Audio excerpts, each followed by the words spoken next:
I did make some adjustments to the order of things to make things potentially flow faster.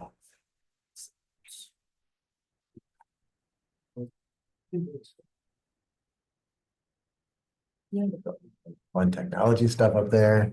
We like the new teaching. Yes. Okay. Stalkers also. So I think we're ready to call the meeting to order at a little after 6.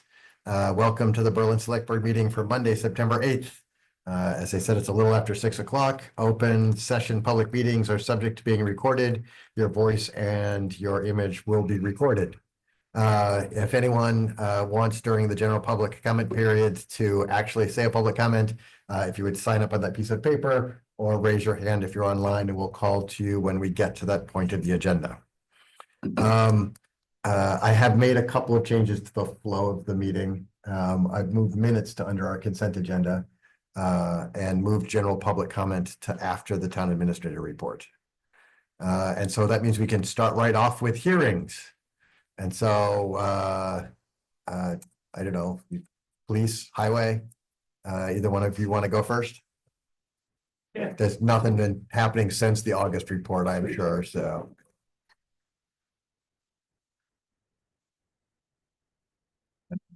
You want to start us off, Fred? Sure. I think I remember. Yeah, so this month we spent most of our time doing hazard trees and brush trimming. So we spent 8 days doing that, and then we had to get the always stop done down there at Marble Chapin. That actually went in pretty 2 days with that. We went around, we sunk all the posts in, and then when the other material was delivered, we went out some of that, put it all in. I don't know how that's going. I haven't seen much chatter on Facebook about it. So hopefully it's working out. The street sweeper finally got repaired. We've had the parts in for a while, just didn't have the time to get to doing it, but that's up and running again. And of course the diamond mower's been out here and there on different routes. We started trimming guardrail and got pulled away, obviously, because of what just came through. And we finally got all the rest of our stuff out of the highway garage. I mean, the old fire station, put down in the old highway garage. Our seasonal helpers left, I think it's like 3 weeks ago now, we're going on 3 weeks. So they're a big help. Unfortunately, now it all falls back on us coming into fall, but we'll make do with what we got. I think that's all we got. We're still working with Sontech Pump to get the decommissioned well here at the building. And all the materials that Whitewater had to get accomplished are done. So we just have 2 more things so we can close everything out. So we should be good on the sanitary survey. The updates to the HVAC system are still ongoing. We had an issue today where they believe that the heat valve stuck again. Same valve we always had trouble with. I asked if there was a way that we could change it out to something different. It was told no, because it has to open slow, close slow. So it's a screw type. And it gets stuck. So this morning, some of the offices were 85 degrees. Guardian showed up and we basically shut the boilers down, the pumps down, and had people open windows to cool the building down.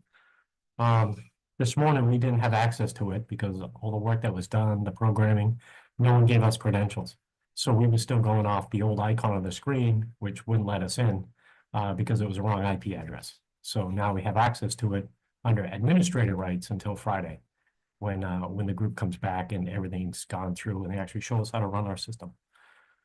So hopefully after Friday, we'll be able to do it on our own. The filming crew that we had here that was doing all the filming on Carl Road, they really shouldn't have been allowed to use our bathrooms because they just plugged up our toilets and just, it was a mess. And they left all their trash behind from the caterers, which overfilled the dumpster that we pay for. And there was like 8 to 10 bags left on the ground, and it just started getting raunchy. I was just grateful that when they came, our trash guys came, they took everything because they're not responsible for stuff on the ground. So if we can, like, if they come back again, make them bring their own porta john, they're going to have to supply their own trash removal. That shouldn't fall back on us. So I have for the moment. Oh, and again, nothing new on the bridge. We haven't heard anything or dates or anything, or even if it's gone through. the approval. So other than Olivia, the engineer we were working with, moved off to Mass DOT Engineering Department. So now we're working with a gentleman by the name of Greg. We weren't expecting to hear anything in August, though. We thought it'd be end of September before we heard something. At least that's my memory. Well, the end of September, we should hear about the MassWorks grant as to Okay. whether or not we got any of that. But I would have thought by now that maybe we would have heard whether or not the plans were even approved for the bridge. Because a while back, they were still talking about a fall construction date. Fall of next year, Fall. It might, fall of any year. Right. yeah. Okay. Is that something our legislators can work again on like why we're not hearing anything about these plans? I mean, these are not controversial, giant, complicated plans. It's Yeah, There were exactly. some comments going back and forth, I know. I can certainly reach out and I can include our legislators in that. I'd like to first just reach out to VHB and see if they have a sense of where we're at, you know, since Olivia has left. And then if they still haven't received anything, I'll reach out to the legislators. How'd the interviews go for potential? We only had one at the time. It went okay. I'm kind of unsure because the way he presented himself, like he would prefer to have someone with him as like a helper, you know, that type thing. But overall, I think he was pretty good as a candidate. And I think we have two more that were dropped in there. One of them I read recently. He had a little bit of experience, not quite as much as the first gentleman. Well, we hope you find someone, help even out the load. Yeah. okay. Any questions, Lisa?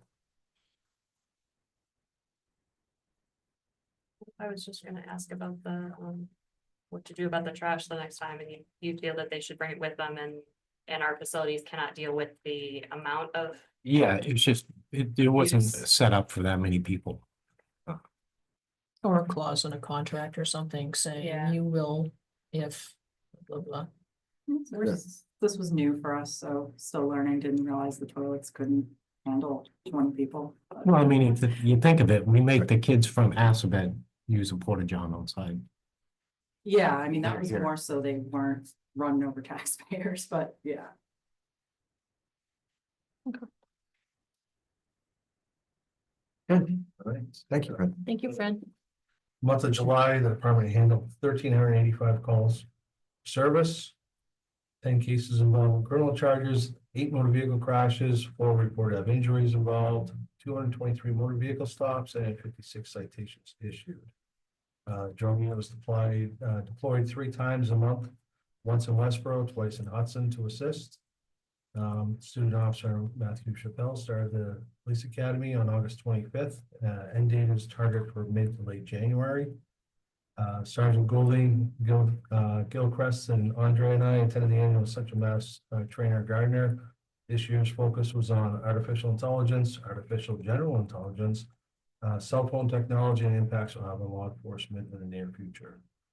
Due to the number of traffic details we have been having, we have had the assistance of the fire department as traffic constables over the last several weeks. Their assistance has filled a major void in unfilled jobs. Now, remember that goes through 7 towns of police officers before they get out. So there's a lot of open jobs every day. So yeah, grateful for their assistance. We had 18 shifts that went unfilled. That's supposed to say August, not July.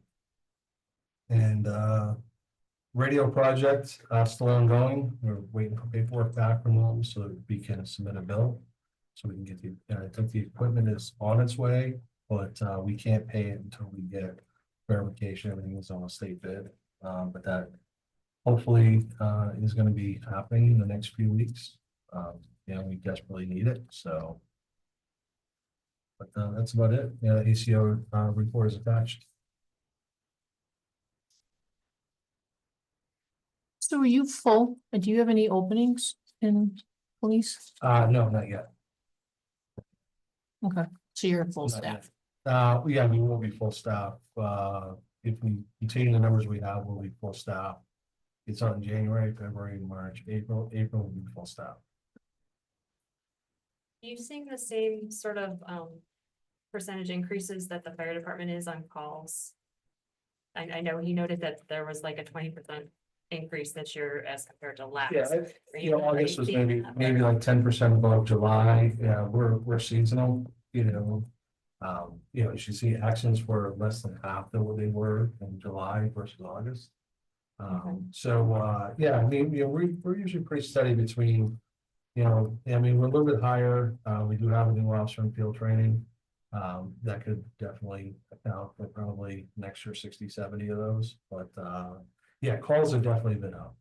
I mean, Highland Commons, River Bridge, calls are definitely up.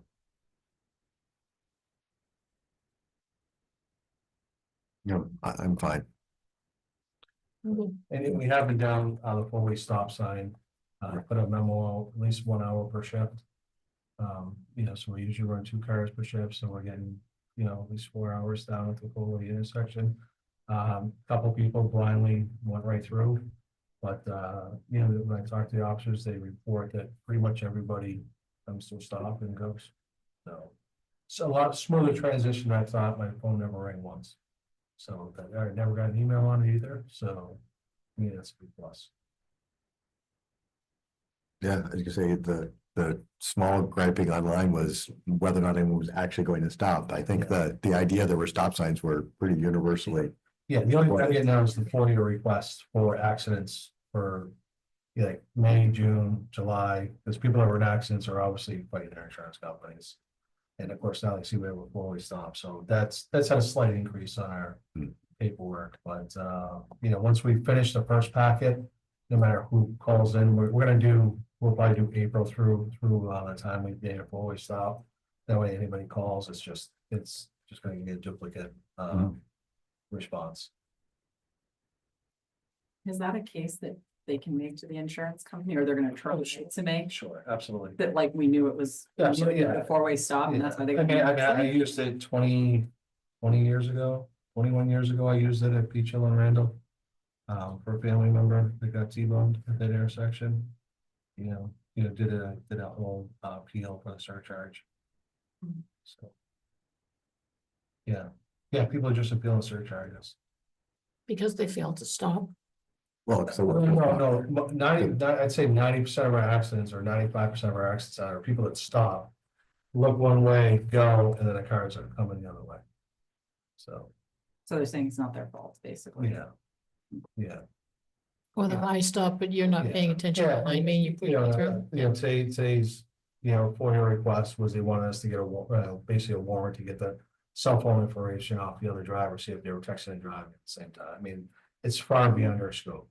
And if we investigate every accident, we would have 225 last year. I'd have to send 2 people to accident recon school, and every accident would probably be 40 hours of work, you know.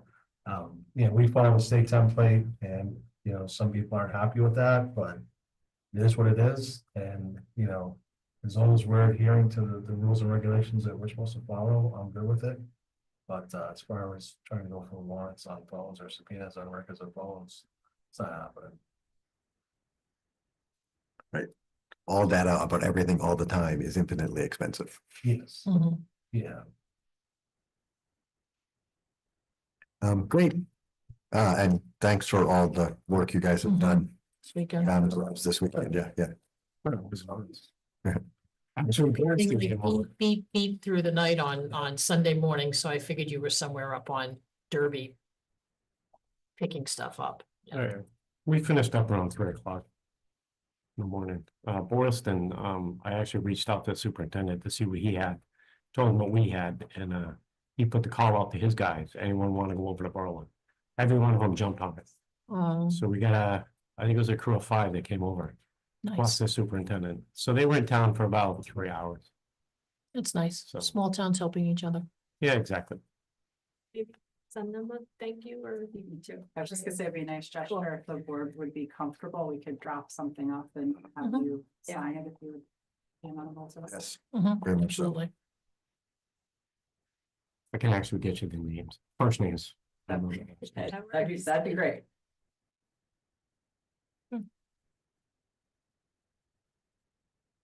So we'll skip fire, Mike. I guess, yeah, I think we're gonna skip our Mike Hughes. Yeah, if we can come Yes. back to him. Yep. I know he'll be here as soon as he can. He is out doing PR stuff. Not out of town, but I mean, he's at Five Corners. He was at Five Corners and then they wanted to go over to Barnes Hill and Derby. Should have been over there earlier. Hmm? You should have been over there earlier. The media? Yeah, It was it's a lot much less cleaner now. Yeah, Yeah. agreed. You got a couple days to clean it up. It doesn't look like it did right afterwards. Yeah, No, they took photos of how it was before too, so at least they can see and yeah, Keith definitely let them know as well about the coordinated effort with you guys being up all night and highway for Boylston too, so made sure to put that out there. yeah, Steve actually came over Sunday with his own personal drone and threw it up for us Right. and sent me some video of it. Nice. Yeah, we've been prior to cleanup. In between the rain, as soon as it stopped raining, we went out and flew 62, but then it started raining, so we had to bring it back. But I shared that with them and then we have more from today when National Weather Service came out, so I'll share that with you guys as well. Dean just shot that. oh, you got it, okay, yeah, We just got it like an hour ago, so yeah. I'll get that over to you guys as well. Okay, Well, thank you. thank you, appreciate you. Don't go far. We have 5 minutes before the next time certain hearing. I was wondering if we want to take the consent agenda, because I think 5 minutes for town minister report is asking a lot. The consent agenda for tonight includes the open meeting minutes from July 21st, August 4th, and August 18th. The appointment of election workers, the appointment to the Conservation Commission of Phil Mullins, the appointment to the Berlin Hills and Regional School District Strategic Planning Committee. Lisa and Isaki and Shida Brian Breen. A 1 day application for 14 1-day special pouring licenses to be done at Berlin Orchards on September 13th, 14th, 20th, 21st, 27th, 28th, October 4th, 5th, 11th, 12th, 18th, 19th, and 25th and 26th, which I believe are all Saturdays and Sundays. An application for I'm just gonna butcher all of this. The application for a common victular license submitted by Isaac Knight, owner of Rise and Grind Nutrition, which will be located inside the Fit Factory at Highland Commons. A joint letter of support with the Berlin Municipal Affordable Housing Trust for a property transfer fee legislation. The adoption of the legislative language for the 5-member select board. I'm just really rolling tonight. And then the Berlin Lions Club request to hold a voluntary toll road in the town center on which date? Sorry, I had that in front of me. Now it's escaped my brain again.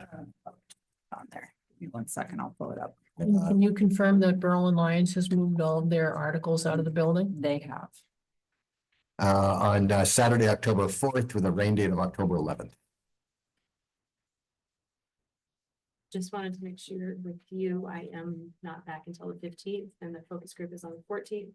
Yes, and I did get a response back from the superintendent that they were trying to figure out that would work. I realize you probably can't do Zoom or anything either, because you're out of the country. Let me just see this. Time change. Yes, I followed up with him because I hadn't heard back from him. Let me just see what he said. Oh, that's what he said.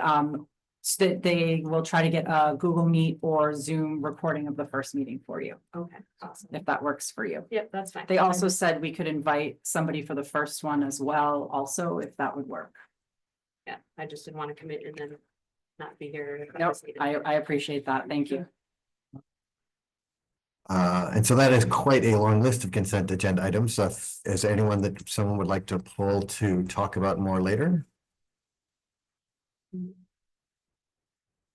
Is there a motion to approve the consent agenda? Motion to approve the consent agenda. Seconded. All in favor, say aye. Aye. And we've adopted the consent agenda. We can start. Copy of the letter for him to sign. The housing trust letter. Legend printed. Yes. Nope. That's my bad. We'll get it. I'll do it. I was gonna say also, I think if this meeting ends up going as long as I think at some point, I'm gonna take a break for all of us to stand and walk around. If it goes as long as the agenda looks like it might take us tonight. We can send it to the Yep. office. So at 6:30, we have complete streets, correct? We do. And I think people who want to present can start. We have formal presenters. Yes, we do. We have Chris Lyman, who is here from Howard Stein Hudson, so I'm gonna bring him forward. Oh, he's up there.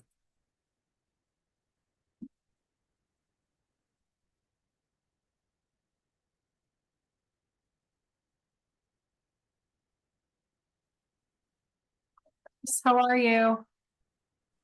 Good, how are you? You guys hear me okay? We can hear you. Is there anyone else with you this evening that I should bring forward? I think it's just me right now. I know Steve said he was gonna try to join, but he hasn't told me he's joined yet. No problem. I'll keep an eye out for him.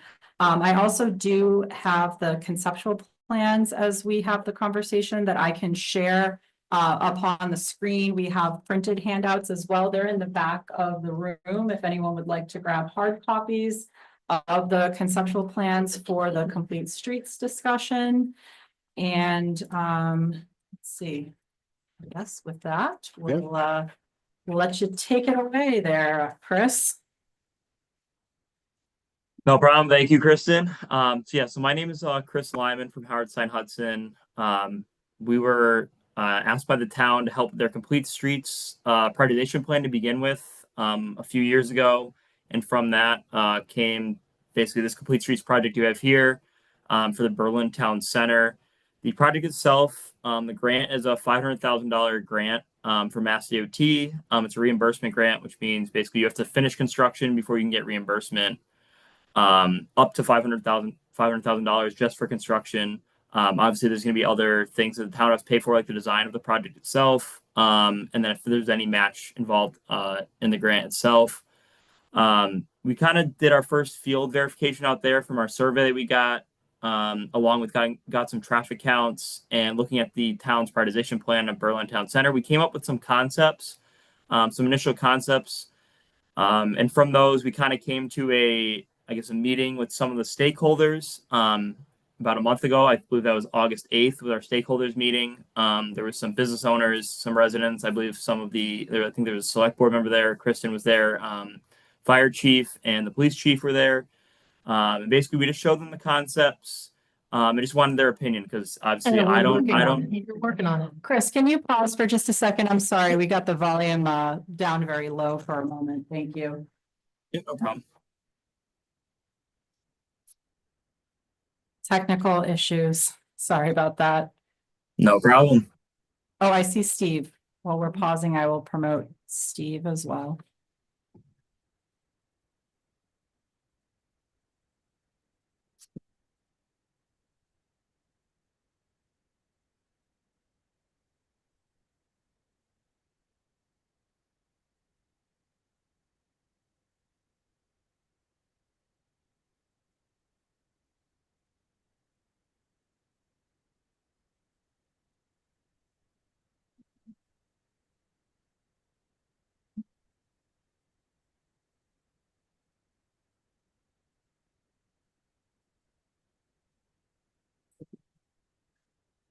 I think.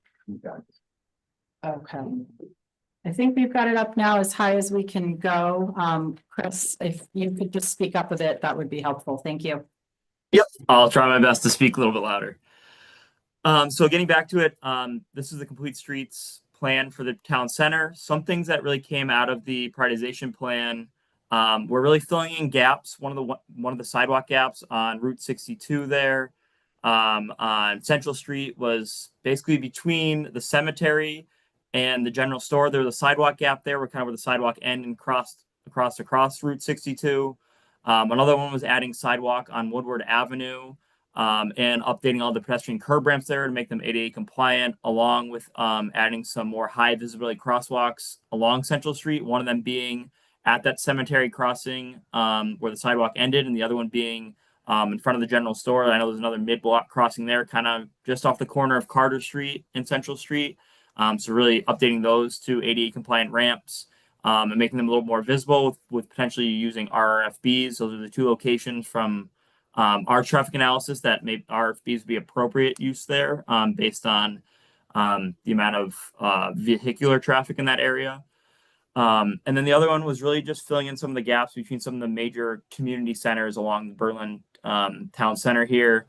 One of them obviously being up to the public library, which you have at the kind of the top of Carter Street and Woodward Avenue. There's also 19 Carter, which I know is a community gathering spot, and also connecting some of the sidewalks that are on Carter Street farther down. We also want to update and make sure we had a mid-block crossing, not only to the library, but also to 19 Carter and making sure that's ADA accessible. So those are really a lot of the main priorities that came out of this plan.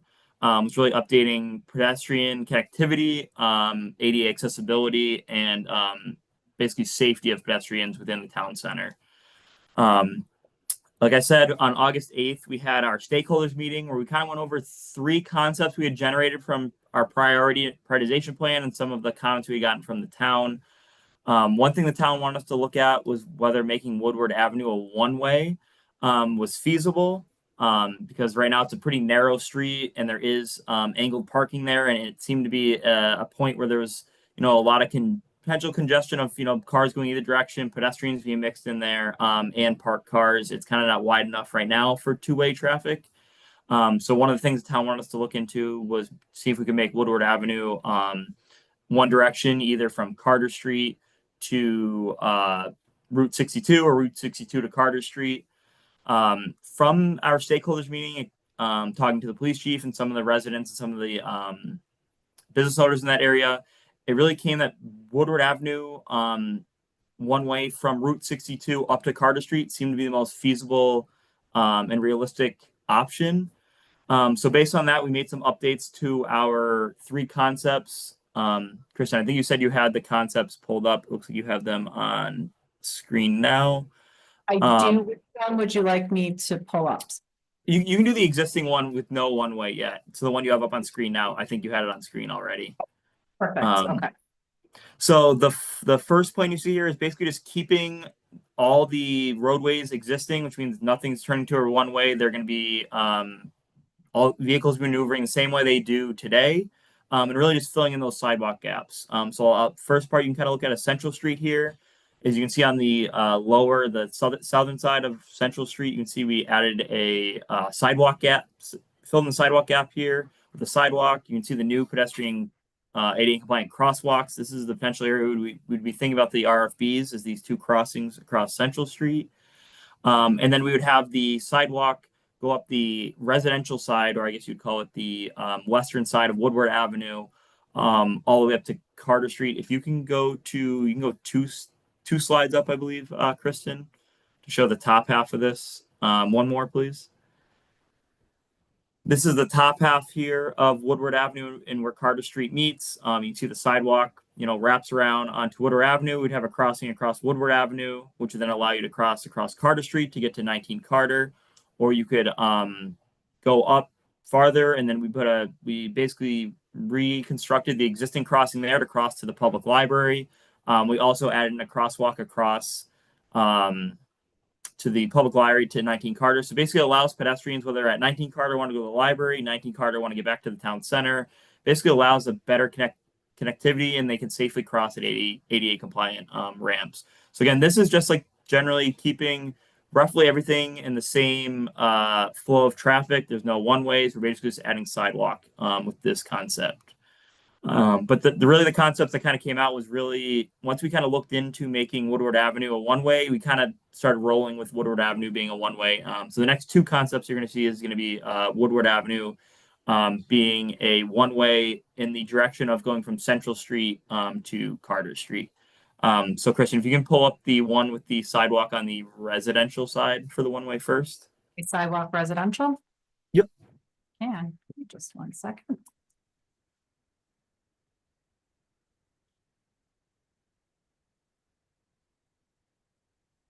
And also, if there's any questions I'm going along, don't be afraid to ask. I know can be confusing looking at the screens and not getting all the information.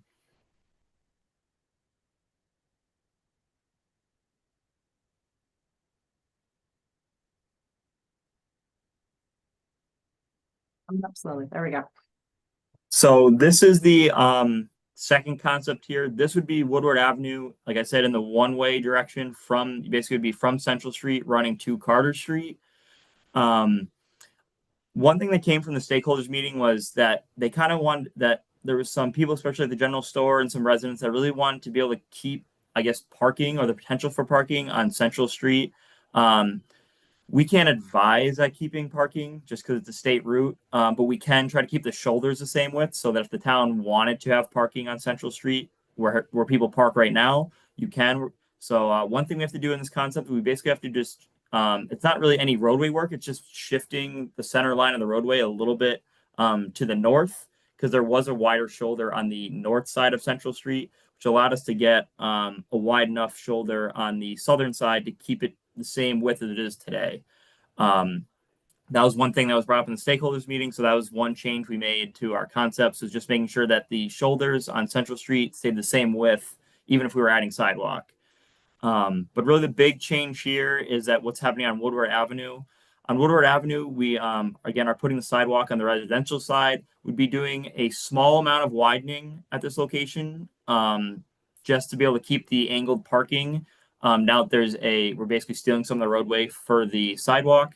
We also would tighten up the corner of Woodward Avenue and Central Street. You can see there we extended the sidewalk a little bit, extended the crossing. We'd be getting rid of the existing center island there at Woodward Avenue, and it would just be a straight street. We did run this through something we call auto turn. It basically allows us to model different paths of vehicles. And we ran this for the fire truck because there was a concern about emergency vehicles being able to get up Woodward Avenue, especially with ladder trucks. I ran auto turn to make sure that narrowing this radius, tightening this corner of Woodward Avenue would still allow for emergency vehicles to get up Woodward Avenue. So basically it allows us to narrow the crossing, makes the crossing a little bit safer.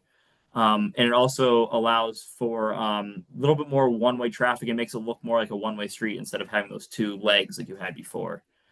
Kristen, you can move up 2 slides to the one where it's at Woodward Avenue and Carter. So you can see we basically tighten up also the corner of Woodward Avenue and Carter Street here. We bring in the curb a little bit, which allows us to get a little more green space. There also was, I know there's a utility pole that basically sat kind of in the middle of the roadway originally at Woodward Avenue and Carter there. By being able to tighten up the radius, we'd be able to get that pole actually behind curbing, which would protect it from vehicle strikes. Because before it was kind of floating out there in the middle of the roadway. By tightening up the radius of this, we'd be able to keep that pole now outside of the roadway. It would actually be behind the curb line.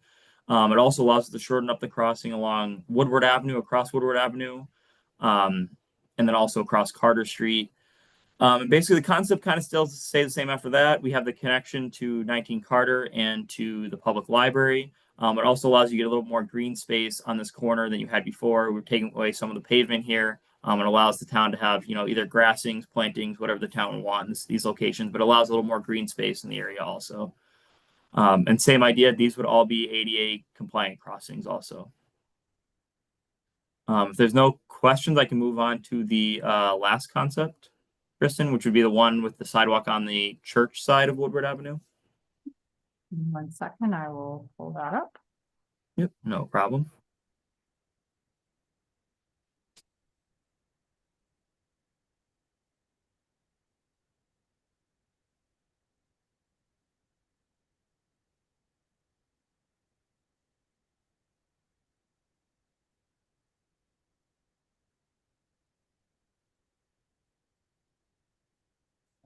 Computer is moving slow here.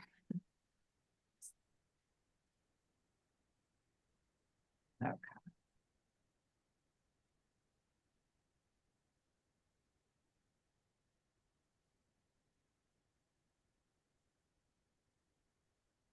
And this is the one-way sidewalk residential? This is the one-way sidewalk church. Sorry. Oh, church, sorry. I just pulled the one. Okay.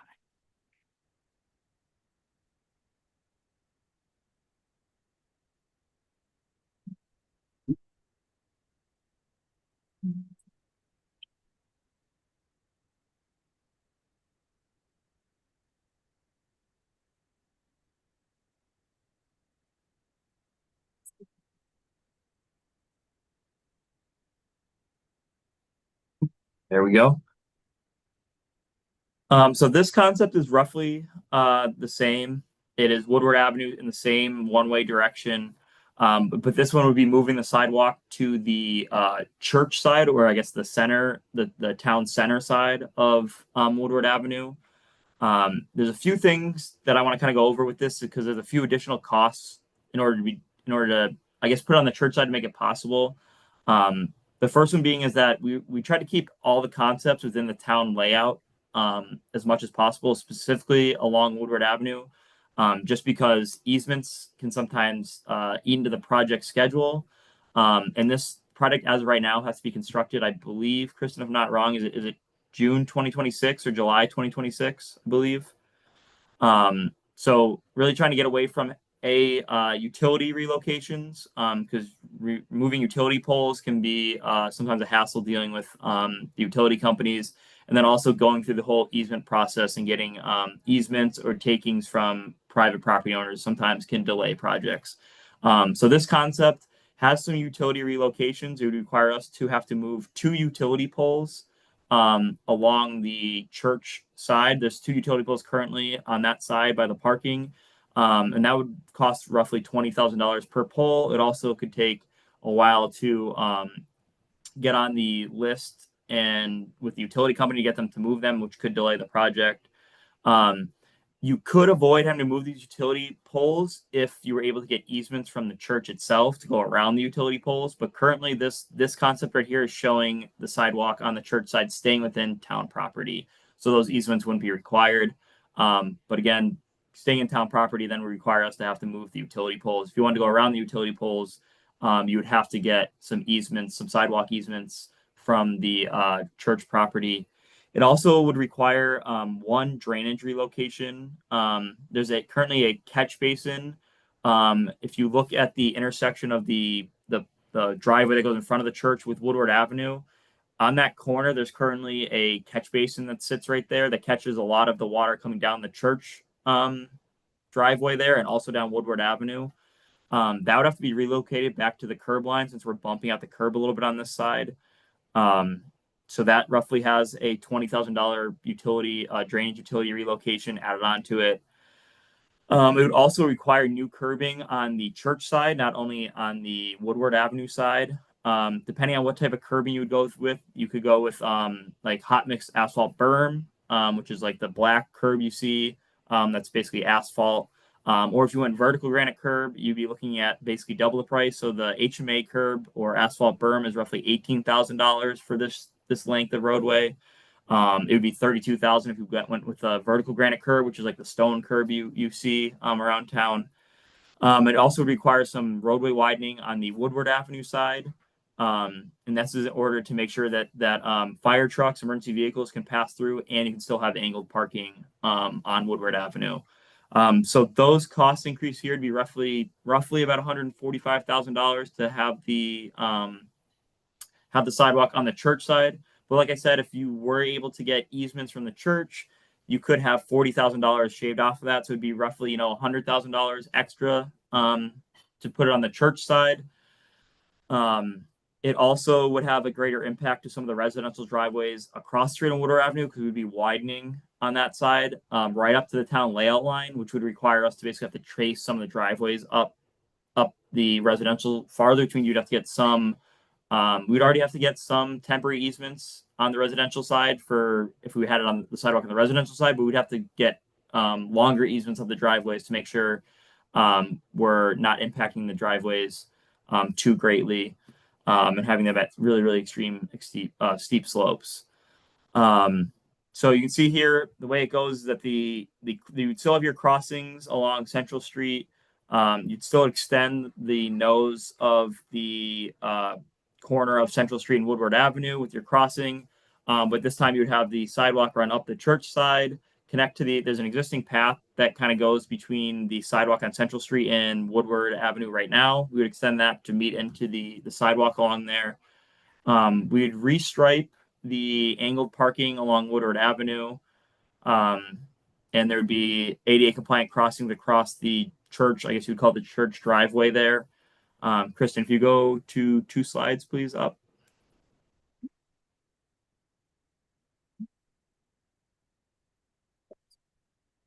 We do the same thing down at the corner of Carter and Woodward Avenue. We'd still be tightening up these radiuses, again, to allow for one-way traffic, and to shorten up the pedestrian crossings here and make them like more of a teed-up intersection here with Woodward Avenue and Carter Street.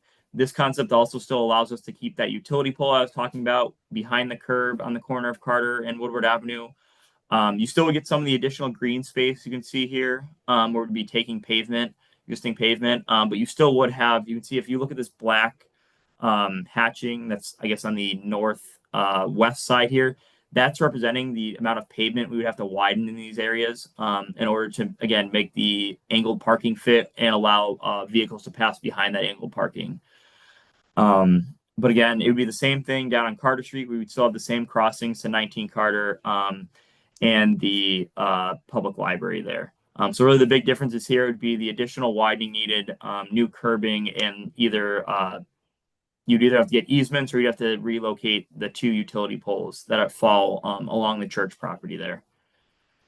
And those are really the 3 concepts we came up with, and then we updated based on our stakeholders meeting we had on August 8th. And then this is really the 2 first concepts roughly have the same cost associated with them. It's really just adding the sidewalk, whereas this one will require a little bit of roadway widening in order to make it work, which has roughly $100,000 extra cost based on this concept. But we did want to show the select board all their options here that we kind of came up with, working with the public from the stakeholders meeting and working with the town itself to hopefully meet their complete streets prioritization needs. I don't know if there's any questions on any of the concepts at all. Lisa, Lisa, okay, you have, No, I'm good for now. I have a question. sure, We can take questions. We can if you take wanna questions. Come forward. if you want to come forward then and sit at the table, state your name. Right, and if other people want, we have a sign-in sheet for speakers. We'll take people in order.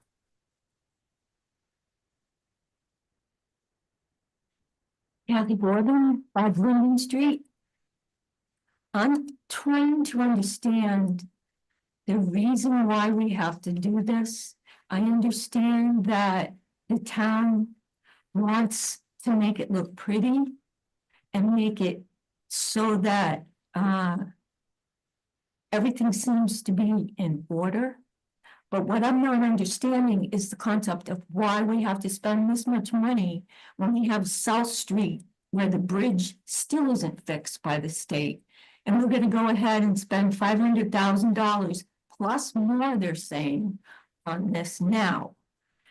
But the town has to pay for it first before we're gonna get reimbursed. And that's something that I just don't understand, how that process is gonna work, the way the process is of all kinds of things that are going on now in our states. So are we gonna end up having to pay more taxes to have this done? And then have problems with the plowing?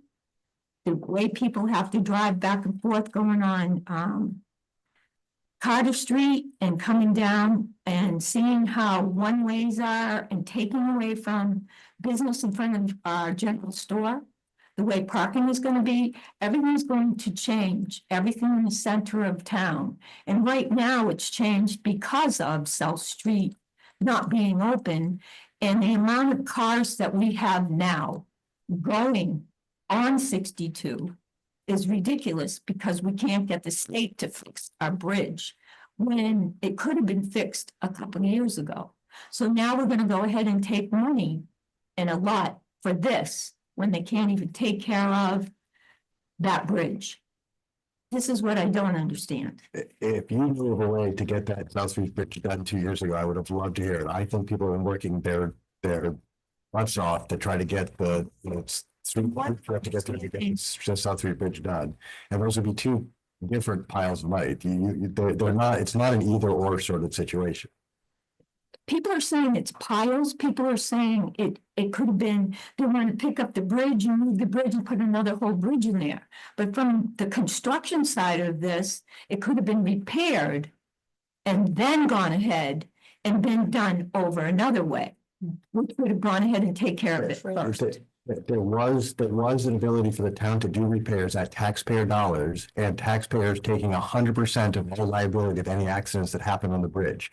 You're right, the select board decided that we didn't want to go down that path because it could leave us open for millions of dollars worth of damages to vehicles if we did that. And that the six-figure bill to fix the bridge would have a 3 to 6 month sort of lifespan. And so we probably would have had to do it, especially at the rate this has gone, would have probably had to do it a couple of times. But again, I don't think this is an either or sort of thing. It's not like we could do South Street or the center of town. This is us regularly trying to find a way to improve the town. How are we improving the town by taking away people's property and we're changing the way that plowing? How are the trucks gonna come around? And some of the trucks that come down Highland Street, we have trailer trucks that come down Highland Street. Are they gonna have enough room to be coming down this way when they have gravel in the back of them? I mean, there's all kinds of trucks that come on 62. And to be taking away the width of the street doesn't make any sense. So I can speak a little to that. I thought Chris commented that the width of the street is not changing. 62 Yeah. is not width, correct, Yeah. Chris? Yeah, I can. So the width of 62 is not changing. We're basically just shifting it over to make sure that the shoulders on both sides remain even. What was happening is that we were taking a little bit from that one shoulder to allow for the sidewalk, but we're just shifting it over. It's still a very wide shoulder. The shoulder on the south side, I believe, is now, I believe it's 9 feet. Seeing these drawings, and the shoulder on the other side I think is 8 feet. So again, these are very wide shoulders to begin with. So we're not Route 62 is not being changed at all. It's going to have very wide, I believe 11-foot travel lanes, which is what it has now. So that the actual travel lanes and the shoulders themselves will not be impacted by this. Route 62 will basically stay the same. A lot of what we're taking from right now is half grass and a small strip of pavement that we can get back on the other side of Route 62. We basically we're just allowing it so that we're not taking potential places to park on either side of Route 62, because that was one concern that came up from residents and people at the general store, that some people use that space in front of those residents and the general store to park. So we wanted to make sure we at least gave them the option to have a wide enough shoulder for cars to be there if the town chose to have parking there. Isn't there parking on both sides of the street as of now? In front of the church and in front of the general store? Is that going to be taken away in front of the church as well? No. The parking on 62 will remain the same. Everything on Route 62 will remain the same. You can have cars on both sides if you want to.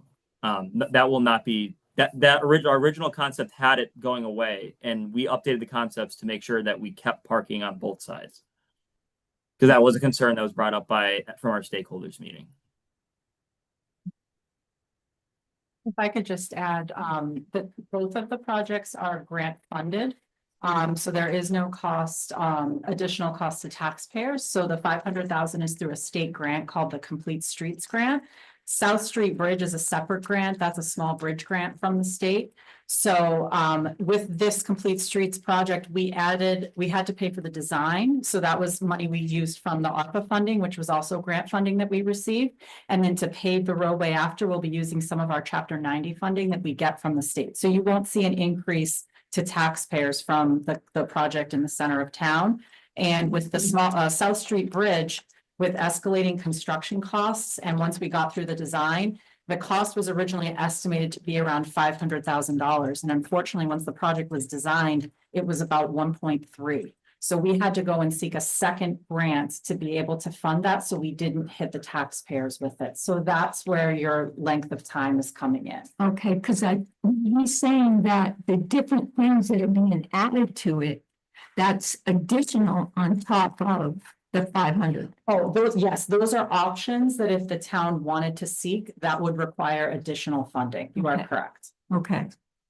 And that would come out of the taxpayers. We would have to determine a funding source, whether we looked at additional Chapter 90 funding or free cash. That's something where it's a one-time funds. You wouldn't necessarily see that hit the taxpayers because it's generally our operating budget for the year that hits the taxpayers.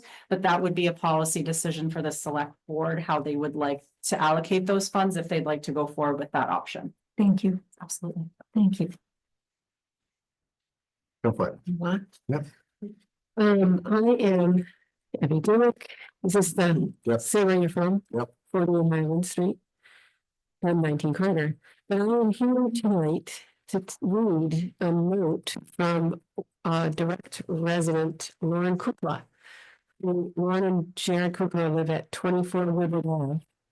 And we met with them this last week, as well as Rebecca von Gelden, who, and both of them, all four of them, can't make it tonight. So I said I would read their notes. Is that okay? That's fine. Looking at the members, I'm ready to share resident input regarding the most recent Complete Streets project and design. After slides from the August 4th, 2025 meeting were shared, the majority of residents on Woodward Ave expressed that if the project proceeds, the church side is strongly preferred for the sidewalk rather than the resident side. Speaking as current residents of Woodward Ave, our top priority is safety for our growing family and for all who will use the sidewalk. From a safety and usability perspective, placing the sidewalk on the church side offers clear advantages over the resident side. Number one, fewer street crossings for sidewalk users. Number two, no driveway crossings with dangerous backing out over the sidewalk.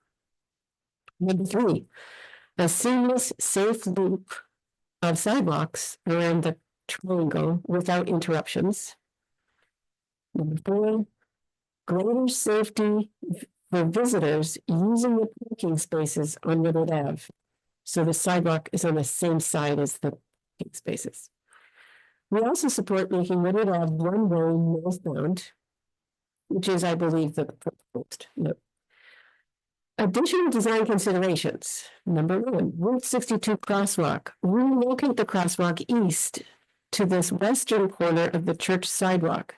This location would improve visibility, reduce unnecessary crossings, and work in conjunction with the eastern church crosswalk to create a safer corridor. Number two, sidewalk placement. Construct a sidewalk within the existing green space on the church side inside the telephone poles. This avoids pole relocation and reduces the need to widen the street. I'll just add my note there that she realizes that means that the church needs to give an easement. Number three, flexibility. Allow the sidewalk to meander around obstacles if needed. Number four, streetscape enhancements.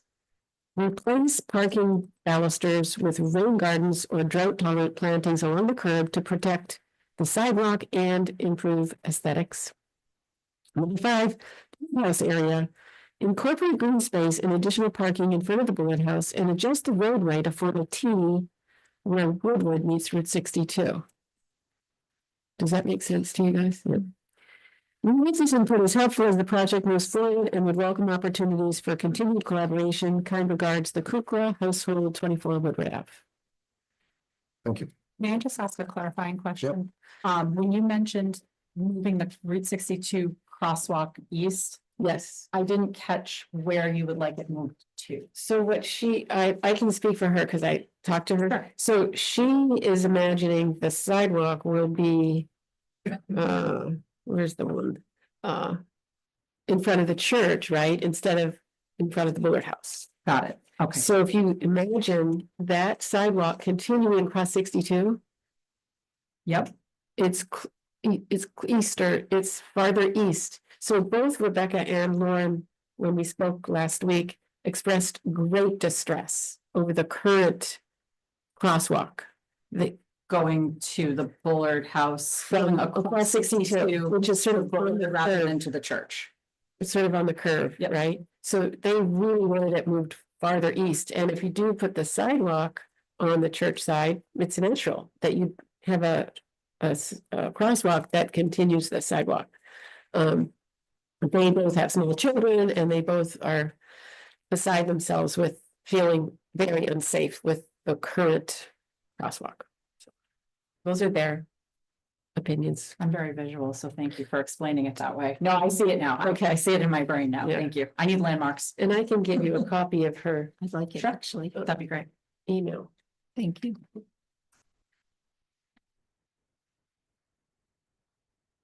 Mary Porter's ahead of me on the list, so I defer. Well, I'll try to keep it short, so how's that? Take your time.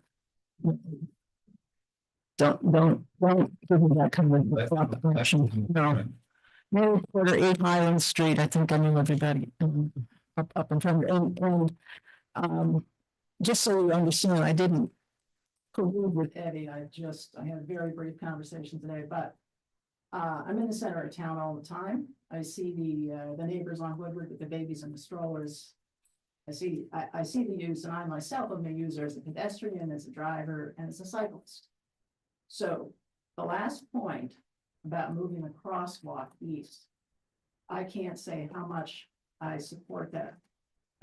Where that crosswalk is between the Bullard House and the cemetery presently is incredibly unsafe. I've gone across on a bicycle and foot. I want to use that one. Well, geez. Are you telling me that you're in the woods of the nest? To start over, very literally, Main Street.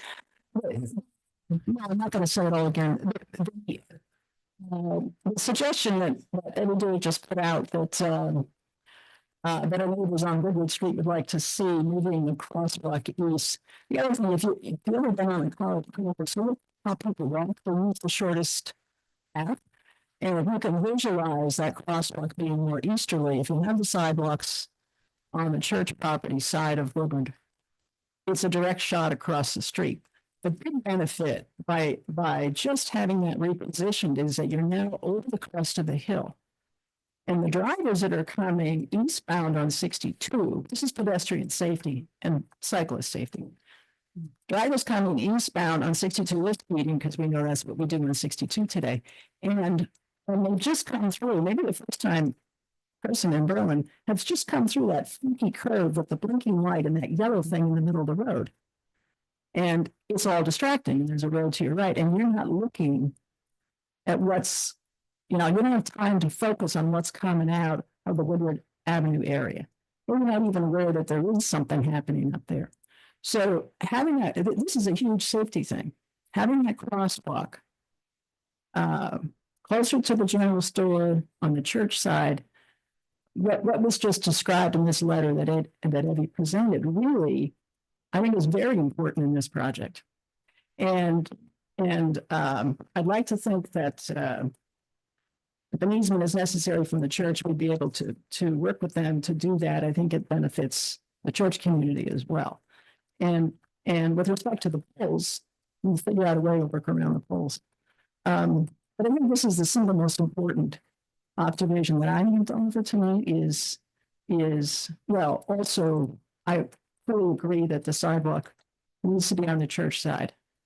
Again, safety. I think all those drivers along with it, I think they're not safe to have the sidewalk, have people walking on that side of the street. And then do the parts we can with the other design limitations and cost limitations that have been described by the engineering look at things. I think really about pedestrian safety. That's why we're doing this. And making the center of town more usable for pedestrians, the cyclists, and the cars, because drivers don't want to run over people usually. So, Thank you. I think that I said I wasn't going to be long. Was I too long, Tim? No, you're good. I yield to Tim. Have something point to exactly.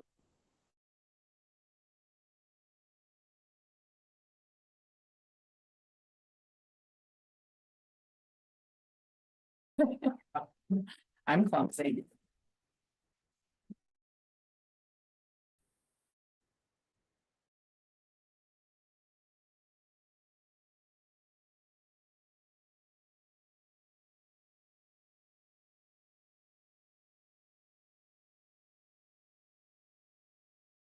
Feedback on now.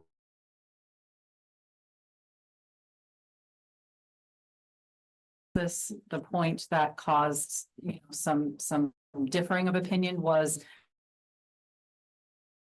wanted to have this discussion, and ultimately it is the select board's decision.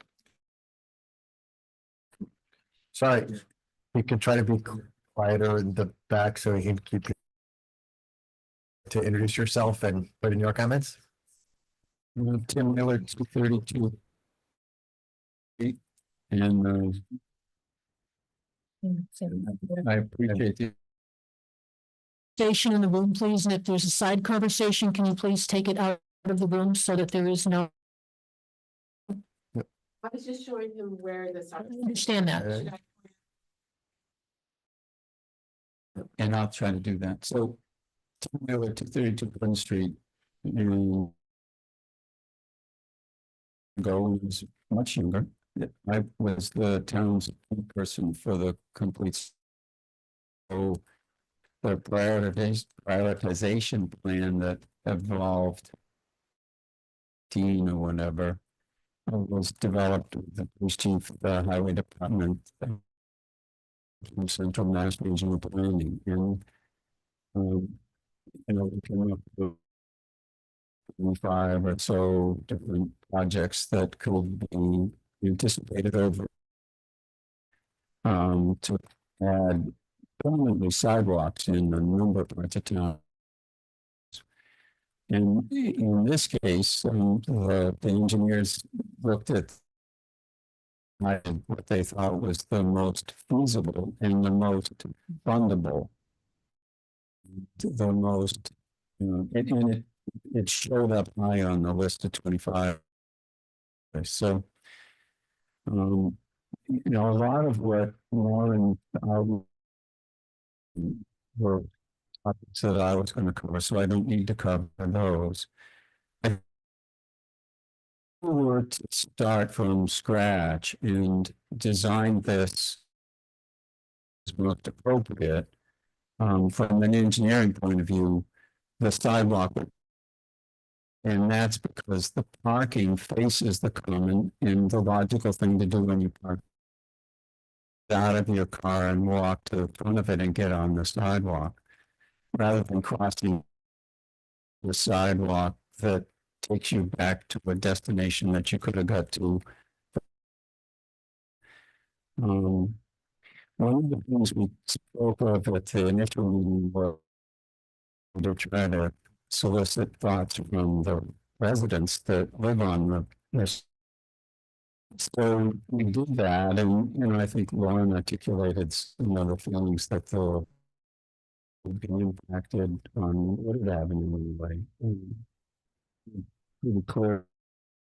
One of the things that Chris talks about take into account is that the location of the crosswalk on 62 that goes to the Bullet House is located there because it's and as a result, from the engine has the best sight lines from both directions. The question I have is how far can we move that crosswalk and still valuable? When Chris thought about it initially, it really wasn't too far from its position where it would cross by the graveyard. Perhaps it moves all the way up to the point where it crosses between Jane's house, and or between Jane's house and number or whatever it is, just to improve sidelines. And I think that's really entertaining. And the other part of the equation, I think, which Mary spoke of and others have spoken of, is we haven't had a clear conversation with the folks from the church to really understand the potential of utilizing an easement, which avoids, as Chris pointed out, the movement of the telephone poles. And there may be some other opportunities that should be engaged in there as well. And I know from the Board of Health point of view, the fact that we still haven't quite figured out what to do about septic from the 1870 town hall means that we want to interlink this project with anything that needs to be modified because the septic system for 1870 is on the common, but, belongs to the church. So that needs to be figured out. And I know that the engineers are trying to ascertain the location of a lot of those pieces. And then the final piece is the ARPA money that's been targeted for the drainage issues for 1870 and Bullard. And, those need to be figured into the equations as well. I spoke to Central Mass today and I talked to Carrie, who helped the planning board work on the Center Village study that we did. And I said, I feel like this notion of having a third leg on the common rather than on the opposite side of Wooded Avenue,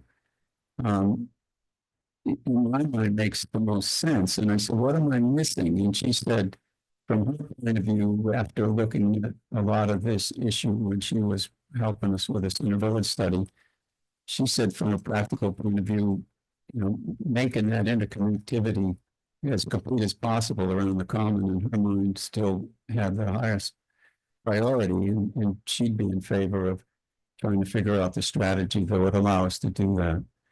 And then I also asked Central Mass, are there opportunities to ask for extensions with any of this money that comes out of complete streets? And they said that you'd have to look closely at your contract, but that they were familiar with opportunities that other towns had utilized to extend the opportunity. So if someone got held up because of an easement issue or whatever, there's certainly the possibility that we could explore the extension. So my hope would be that two things. One is I think the church council needs to be approached. And I've spoken to a couple people within the church just to say, what's your sense? And I think they said, we got to talk to the church council. And I think the town needs to do that, not only in regard to this issue, but, flagpoles, clocks, storage systems, all that sort of stuff. And I think that dialogue needs to take place. And then the other thing is we just reach out to the state and ask, is there the potential to ask for an extension? But thank you. Thank you. I can't see this thing here. Is there other people on the list who would like to speak quickly? If there, again, Lisa or Peg, do you have questions? Sure. I don't Uh, understand the Stay, wording. sorry. In front. Right. Yep, and make sure in front of the mic. On the last proposal with the sidewalk on the church side, why does the road need to be widened in that capacity? Not the others? Chris, would you be able Um, to for that? Yeah, I can answer it. So the reason why it has to be widened on this capacity is because there's more right of way on the residential side. Than there's on the church side. So kind of right now the church side itself, basically right where those utility poles are is where the town layout line is. It actually is kind of inside of those poles, which is pretty close to the existing edge of pavement on the church side already. So in order, again, like I said, I originally was trying to just keep all the sidewalk and all the work within town property, so we didn't have to go into private property. So in order to make that, feasible, I would have to just move the roadway a little bit to the, I guess, north west. Now, again, if the town goes the option of getting easements from the church itself, there'd have to be less widening on that side. But there might have to be a little bit widening again on the church side just to make sure, just to move those cars over enough to make sure we have enough room for vehicles to go by and have the angled parking. So the real reason why there have to be widening on the residential side and the concepts you see right now is just because I was trying to keep the sidewalk within town property. If you were to put some of the sidewalk and get easements from the church, there have to be less widening on the residential side, but there would have to be a little bit of widening on the church side. Whereas if the sidewalk was on the residential side, we're basically just putting it in the grass strip that's already there. But to widen it, if it were to stay as this is without easements on the church side, you would then need to speak with all the residents on the other side about the widening, is that also true? Yeah, well, they wouldn't have to because there's more right of way on the residential side. So we wouldn't actually have to get permanent easements from those residents because we would be keeping the widening and everything within town property. Really what I'm saying is that there's more available town property on the residential side than there is on the church side, if you're looking at the roadway itself. The roadway, if you go to the edge of the pavement on the church side, the town property is very close to that. I think it's only about a foot off from that. Whereas on the residential side, it basically almost goes up. There's a few retaining walls that are on those properties. The town layout line basically goes right along those retaining walls. Which are septic systems. Correct, yes. But so an easement from the church could solve some of that widening issue. Correct, yeah, because then you could move, you'd have to get basically a strip easement all the way along the church property in order to put that 5-foot sidewalk. And we could move the sidewalk then inside the poles closer to the church to allow us to not have to touch the poles and not have to widen as we don't have to widen on the residential side. We might have to just widen a little bit on the church side just to put in the curbing and stuff like that. I think the church side is a better plan, especially it being the center of town. It does fit a common format, so I would be in favor of that. It would incorporate a lot of what Tim said, other issues that are present that need to be resolved eventually too. Thank you. Thanks. The timing for us to need to make a decision on this, because we're planning on voting tonight. Chris, what's the timing look like? I know that when we talked about a little bit about grant extension, we're trying to get this to be, if I'm not mistaken, is it a summer fall project next year, but we have to finish designing it, getting it out to bid, and obviously getting it through approval process. So we're a little bit up against time. We don't have an infinite amount of time, but if you could speak to that a bit, that would be helpful. Yeah, so the way the grant works is you can't get refunded until construction's basically done or you've spent the $500,000 of the part of the grant, which you can hand into the state to your reimbursement. That has to be done so it's not that you can't start construction and get that. I believe you guys have I can't remember if it's a June or July 2026 end date. You can get an extension, especially if you're in active construction. It would be an easy extension for HSH can help you get an extension at least till the end of 2026 to December. We've gotten extensions for other projects in the past when things have come up, but normally you're not going to get more than a year extension from what your current date now. So you might be able to get to June or July of 2027. But after that, once you start extending out more, you also run into the chances of just kind of like I think you guys talked about in other town products, the costs can go up, materials tend to go up and down and fluctuate. And so it could be like right now it might be a $500,000 construction cost, but it could be $600,000 2 years from now too. So I do want to warn against that too. Another thing to think about too, if you get easements from the church, normally you would have to put them on your warrant articles to be voted on a town meeting, which if you wanted to keep the construction timeline right now, you'd have to get that in your fall meeting, depending how long it would take. If it did get pushed to your spring, summer meeting, we could still fit it in. We just have to go out to bid right after that, and then ask for an extension for the end of till the end of December 2026. So we do have some options. But again, like you said, we're kind of up against it. So we kind of do need a decision. So at least we can get a concept and a cost put together for you guys and start kind of, working through the process of getting whatever easements or anything you would need for that or extension letters. Thank you. I think what would be very helpful, and Tim, I certainly understand the conversation with the church. That would be a piece that would help inform this process. Being able to figure out who the right person would be to talk to over with the church. I've spoken to different people over the years, so being able to figure out who that connection is. I would also like to add that if you next to you. Well, if it's not, he would know. Okay. I mean, he is. But The church council meets a week from tonight. Okay, Stan Rogozinski's the president. thank you. And then, if we really did want to explore moving that crosswalk over to the east, how do we go about doing that? I do agree with Tim that I think the first step would be to gauge interest from the church, because if this is something that is, there's not consent or desire to do this, if there's a lot of disagreement from the church members, that could really drag this out. So I think we need to kind of gauge some interest there.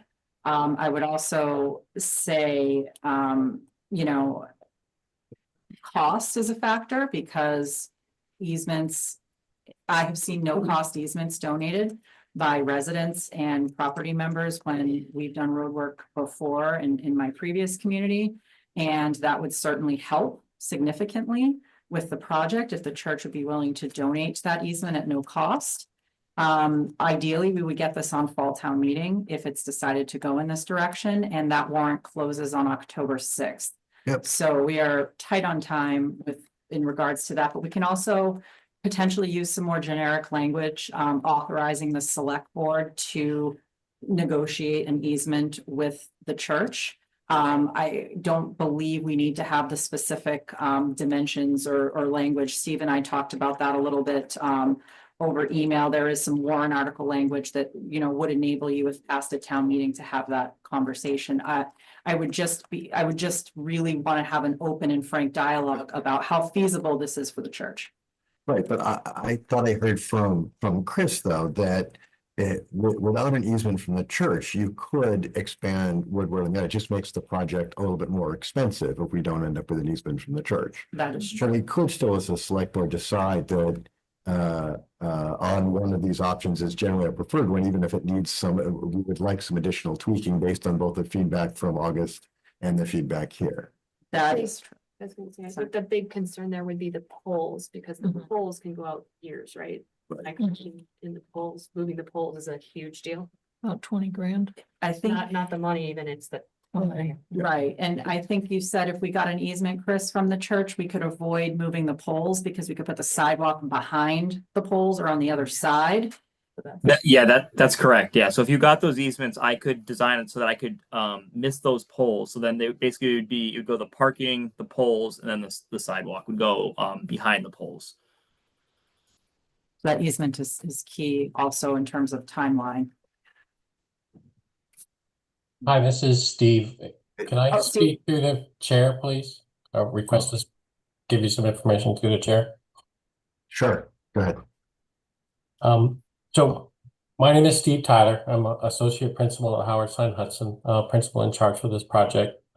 I'm been a consulting engineer for about 30 years, also a former DPW director in the town of Spencer.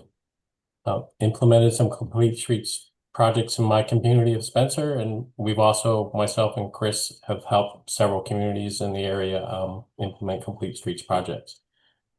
We've heard most of the conversation tonight, but there is a little bit of trouble with the mics where we're not necessarily hearing everything. But I would just want to give some information for the board so that for your deliberations, just so that you can, you know, consider some of these things, because I think there's a few things to know. Do I have the ability to share screen? I think I do. I'm going to I try think to you do do, that. Steve. So I think I'm sharing right now the survey base plan for the project area. Is it, Showing up yet. is it Oh, there you showing go. up? Yeah. It's coming up right now. So what's on the screen right now, this is Central Street and the curve going towards the bridge in town center. Your existing crosswalk is here. I'm assuming you can see my hand moving back and forth where the crosswalk is at the end of the red arrow. So for relocating the crosswalk, what we would need to be able to do, an engineer is only going to relocate the crosswalk if we have a safe stopping sight distance. And that's the distance that the approaching vehicles can see the users in the crosswalk. And so where we would be concerned at is if you're standing right here in front of the cemetery, about to step into the crosswalk.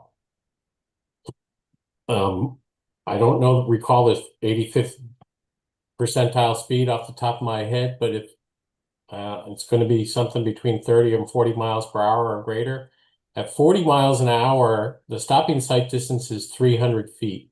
This red arrow right here currently represents 300 feet. As soon as we start moving this crosswalk to the east, somewhere in here, I can no longer see that crosswalk 300 feet away. I don't think we wouldn't be able to move that crosswalk more than a few feet to the east, or it could be eliminated altogether. You could not put the crosswalk up here. You would not be able to see it 300 feet away. You would have someone in the middle of the street here before they were seen by a vehicle going 30 miles an hour, less than 200 feet away. We won't put the crosswalk there. An engineer will not stamp a drawing to put a crosswalk there. I will not stamp a drawing. Steve, just to clarify, are you saying that it's a sightline requirement of 300 feet that we would not be able to meet if that crosswalk was moved to the church and as opposed to where it is now? Yeah, it's a safety issue where we'd be putting people at peril to where we wouldn't do that. I mean, you could go out there and just stripe it on your own and put people at peril. But we, as engineers, we would not put a stamp on a drawing to say that that was a safe crossing, because it's not. There are crosswalks where people cross where you don't have stopping sight distance. So from an engineering perspective, we would not recommend putting a crosswalk there. We would not stamp a drawing that had a crosswalk there. So I just want to bring that to your attention. Relocating that crosswalk that far to the east does not appear to be an option. With regard to one of the comments for, on the church side, or the residential side, I think someone said that the residential side creates more street crossings for users, not less. I'm not sure that that's true. I don't, you'd have to do an inventory to see where all your users are going, but if the sidewalk is on the church side, you're only crossing the street to get to the church. So if more than 50% of your users on the sidewalk all the time are going to the church, then I'm going to say that statement made was true. But if less than 50% of your sidewalk users are going to the church, it's probably not true. The loop around the sidewalk is simply a loop around the church is not really a network. It's just a loop around the church. And you'd basically be getting a walking loop, like a walking track. But it's not necessarily a sidewalk network that gives you the best connectivity. Another thing to know is if you were to get an easement from the church, we're not exactly sure what the configuration would be in there. You need to miss the poles. There's also a couple of trees back in there on that property.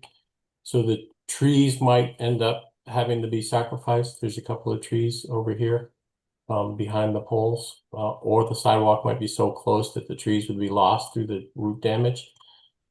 There's the potential for needing a wall in this area, depending on where you are, because of the high embankment. So you could have some increases in cost going out on the church property, either for tree removals or a wall.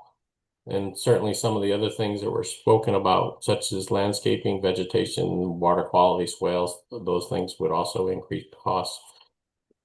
If you were going to add those on that side as well, any landscaping improvements. And with regard to an extension of your Complete Streets grant shouldn't be an issue, as long as you're making progress, things within reason. Everything we've talked about tonight, simple design changes, extending 6 months to a year or something like that. Don't see any problems with that. We've had many extensions granted, and I think by the time we see where we are next year, we'll be able to show that the town is advancing the project. I don't see any problems with an extension. So that was just some added information I wanted to give the board for your consideration when you're thinking about what you might want to do with this project. Can you also speak to the driveway safety issue, the concern about the sidewalk having driveways in it and that not being safe for people walking on it? Never had that brought up as a safety issue. I mean, most sidewalks have driveways crossing them in every community. In situations where you have high volume, the driveways, that's where you typically add something like the tactile warning pads. Chris, on the concept design, I believe we've shown that at the church, even though it's not necessarily a high volume. I guess there's periods where it might be high volume, so we've added those for, you know, person with abilities issues to at least know that they're crossing a potentially higher active street. But in general, I'm going to say that there's not concerns with driveways being safety issues. It's a common fact with regard to sidewalks. I'm sure you know that. Steve, do you mind if I actually just add one more thing too? I actually meant to bring this up. When we're talking about between the church and the residential side, is that I believe that there isn't actually mailboxes on the residents on Woodward Avenue. There's actually like a big mailbox for all the residents. So there is that potential walkability of, I know it's the residents, but going down there every day to get their mail also. So when you're looking at like who's using what, and again, I'm just throwing it out there just because thinking from an engineering standpoint is that you're probably gonna have people every day, if that's where their mailboxes are, going from the residence down to that mailbox, which is kind of located in the middle of Woodward Avenue for all those properties. So no matter what, you're gonna have, you know, somebody walking in the road, depending which side of the sidewalk it's on. If it's true, again, I'm just doing based on, I saw one of those big mailboxes that has multiple slots. But either way, whether you're parking on one side or the other, at some point you're gonna have pedestrians in the roadway, whether they're parking at the church or if they need to get their mail. If those mail slots are for the residents on Woodward Avenue. That's a good point. And also, excuse me, through the chair. But one more thing to help kind of answer the question with regard to why does the road need to be widened for the sidewalk on the church side versus the sidewalk on the residential side? Another way to word it is with the concepts that we presented tonight, if the sidewalk is located on the church side within the town right away, basically the sidewalk has to be located where the paved road is now. And so you're losing that 5 to 6 feet of existing paved road to create the sidewalk. And so then that's why we have to widen on the other side to get that with the road back. On the residential side, you're putting the sidewalk in the area where there's mostly not road now. And so that's why don't necessarily have to do the widening of the road because the sidewalk's going in an area where the road isn't. And I think Chris did bring up a great point about that mailbox on the residential side. It looks like it is for everyone on that side. So all of the residents on that side are still going to want to walk it up and down that side of Woodward Ave to get to their mailbox. So they might be more at risk if the sidewalk were on the church side, and then there'd be less room on the backside for they'd basically be walking on the road where the angle parking would be backing out into where they're trying to get to their mailbox. And we have online Robert, who's raised his hand. If Yes. you'd let him in, and Rebecca, I see that your hand is up as well. We'll get to you next. Robert? Yes, can you hear me? Yes, Yes. and you state where your name and where you live, and then you can make your comment. Yes, I'm Robert Di Benedetto. I live at 20 Oak Street, just east of center of town. Just a general question. Was there any initial consideration to extending a walkway east along Central Street towards Pleasant Street and even possibly crossing Pleasant Street to the conservation land over there? That would be another portion of the project. That is definitely something that we talked about. As Tim mentioned, this list was developed in, I believe, 2016 by the planning board, and there were a number of projects. We're hoping this is one phase of many. And certainly extending it down would be the next phase in the process. Once we complete this grant, we are able to apply for additional grants. Thank Thanks, you. Robert. And then Rebecca? And let me Yep. unmute her. Rebecca, you should be all set. Okay, you can hear me? Yes. Great. Rebecca Von Geldern. I'm at 3 Linden Street. That's right at the corner of the crosswalk that goes from the end of Woodard to the cemetery. We are some of the people that have the mailbox in the town center. And so I just wanted to add, I did send in feedback a number of years ago. I haven't given feedback on the current plan, but I know that Tim Wheeler and Evie and some other people have heard some of our thoughts and represented some of that as well. But in terms of the mailbox specifically, my understanding is that that mailbox was added when the post office moved across town before people had delivery to their actual mail boxes.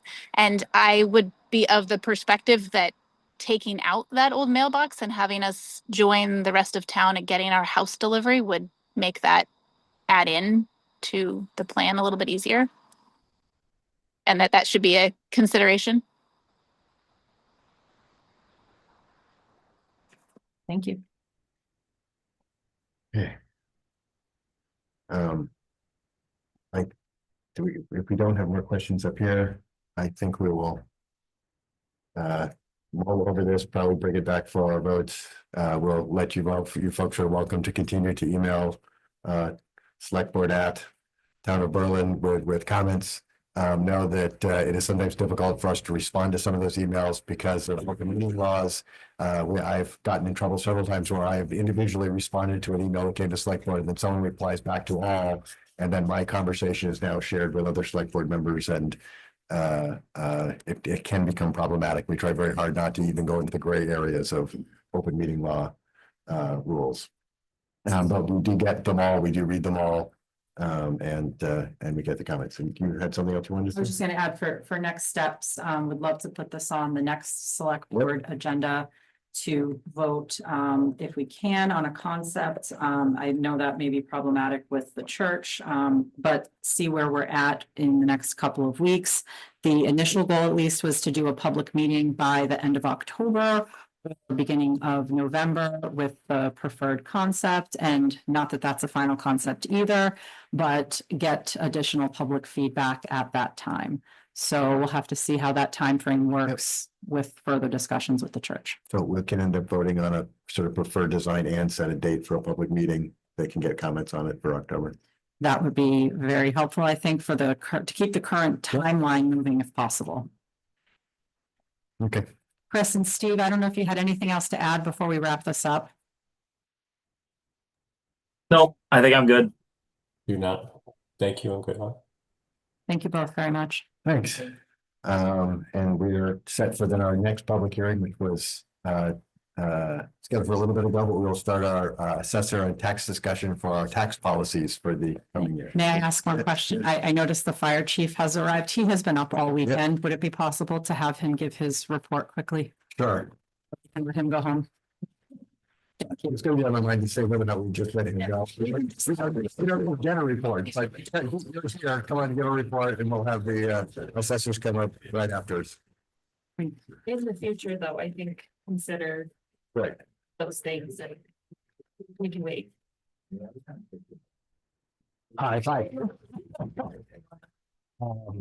I don't know, the National Weather Service did determine it was a tornado that touched down in Berlin, so that was released. They did make that. They did, they'll further. We also already analyzed that and they assured me it was a tornado.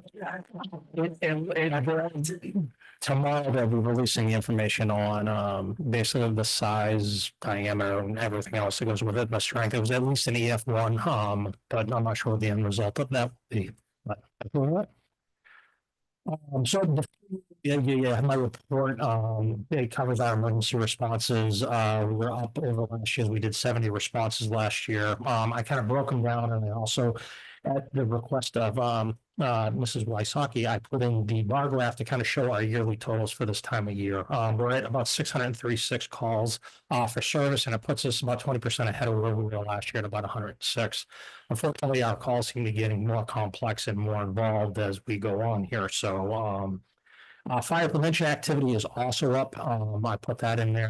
There's been a lot going on, obviously, with the filming that's going on in town and some of the events going on, the Solomon Pond Mall, that's been driving up our inspectional services as well. But a lot of activity there as well. Training for the month of August, we completed CPR recertification for all of our EMS providers, and we also covered pump and hydraulic operations for fire training. I just want to throw it out there for everybody that CPR is a pretty easy thing to learn. I encourage everybody to do that. It does save lives. So we have work continuing on the Ron Haven up at the Highland Commons. That goes with a couple other stores going on at Solomon Pond Mall, but it looks like the Ron Haven store will be completing its final inspections probably next week and opening thereafter. At least that's their intent at this point. Everything seems to be going smoothly up there. In August, we had 18 open shifts that were unfilled. We have a lot of our open shifts right now that are being covered by the full-time staff doing some overtime and stuff to pick up the vacancies there. So kind of working on that with trying to bring new people on board. I have interviews on Wednesday for my open full-time position. So I'm hoping that out of that, I'll get a qualified person that will be able to bring on and get squared away pretty quickly.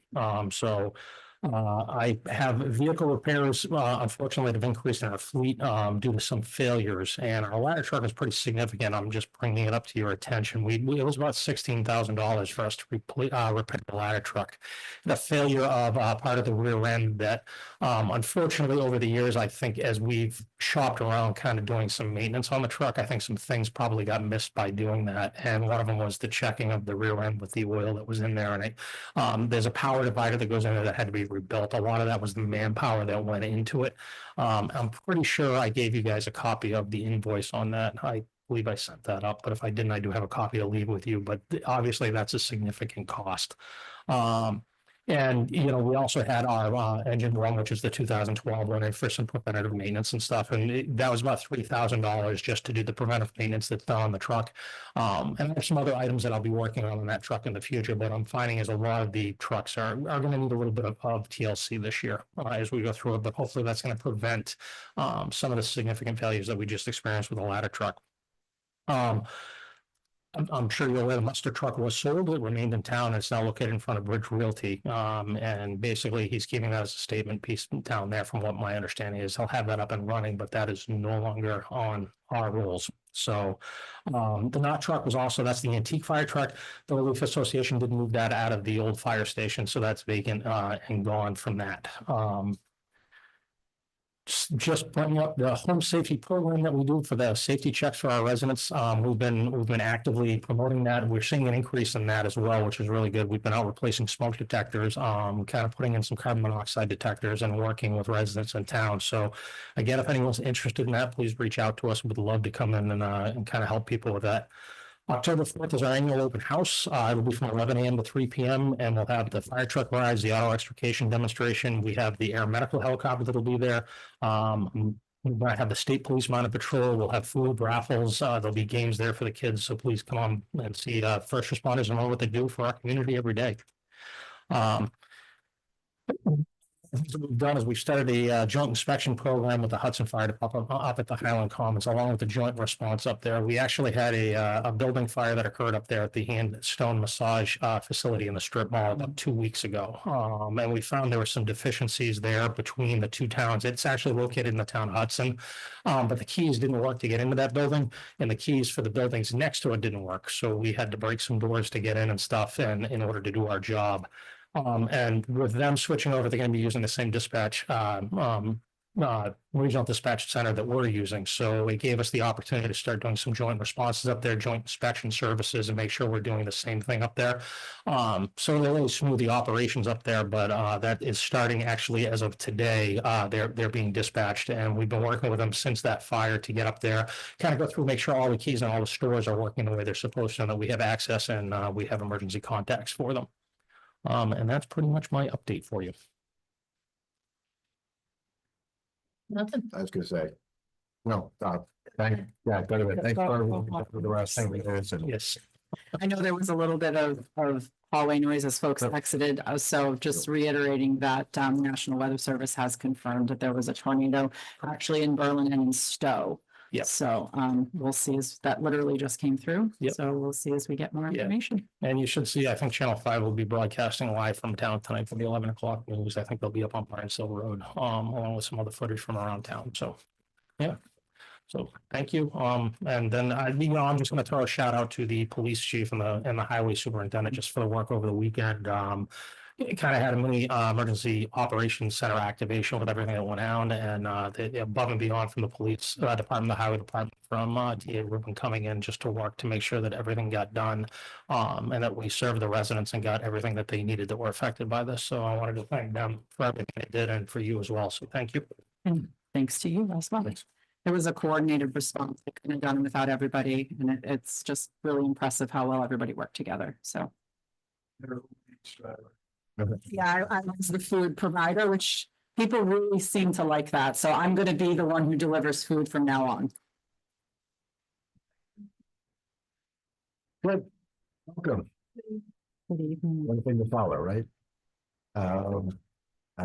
Where, yeah, right, you can run with that and like. You have to speak into mics if you're speaking. We are, for people out there, we're planning at our next meeting as well to set the actual votes on the policy. And usually we get to, that's not news to you, right? You knew that, right? Yes. Yeah, yeah, yeah. Yes. On the 22nd, Yeah. which is 2 weeks from. Yes, yes. I'm aware.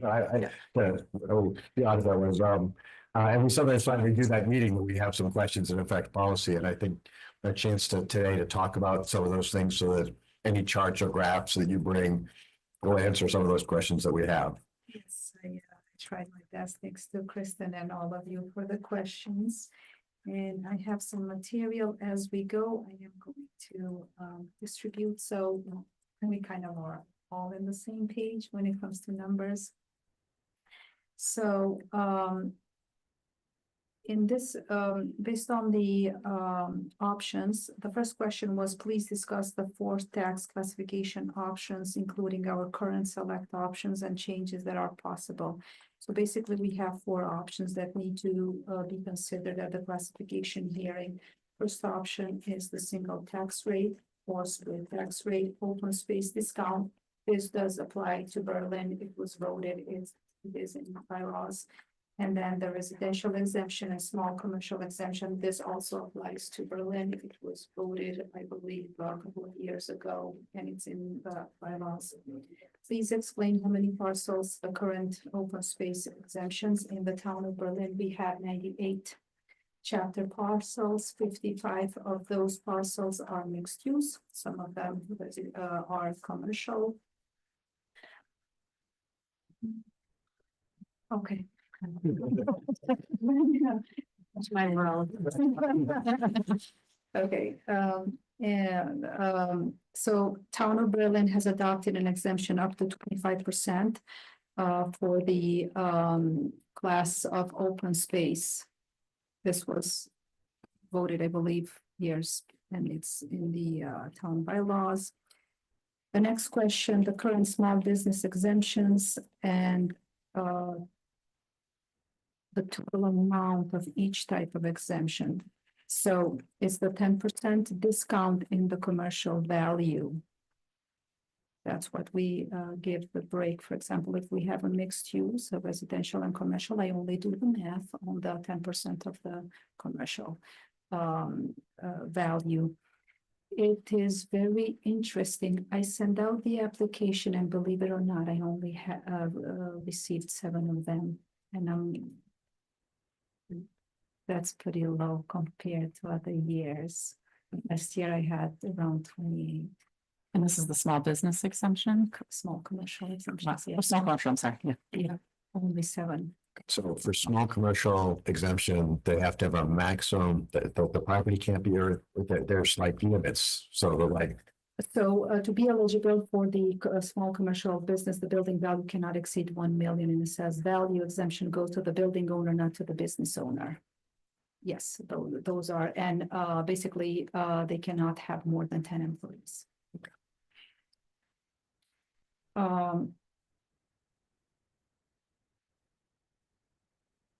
And so in some respects, the money difference, if we did or did not do a small business, is not a lot of dollars we're talking about. If it's 7 For this year, For this year. yeah, one of the question was, would you recommend? And for this year, I would recommend because we only have 7 and I do not, I'm sorry. And I would recommend for this year, yes. Okay. I am not sure why we didn't receive the applications back. The next question would be, how does Berlin's exemption compare to nearby towns in terms of impact and administrative effort? The exemption is applicable in those communities that have a substantial commercial industrial base with number of large employers. Only 10 towns out of 352 towns in state of Mass have the small commercial exemptions, and Berlin is one of them. Mhm. It's A lot Auburn. of people would like to support their small businesses. But Yeah. yes. Some of the towns that have the small commercial exemption, Auburn, Avon, Bellingham, Berlin, Braintree, North, Rentham. This is only 10 out of the 351, so not a lot. I think, and you can answer this if I'm wrong, but I think part of the issue is because that exemption, that value doesn't go away, right? So when you exempt the small business amount, aren't you spreading that over the rest of the taxpayers? The commercial, it goes to the larger commercial, doesn't it? I do. Right, the rest of the commercial taxpayers.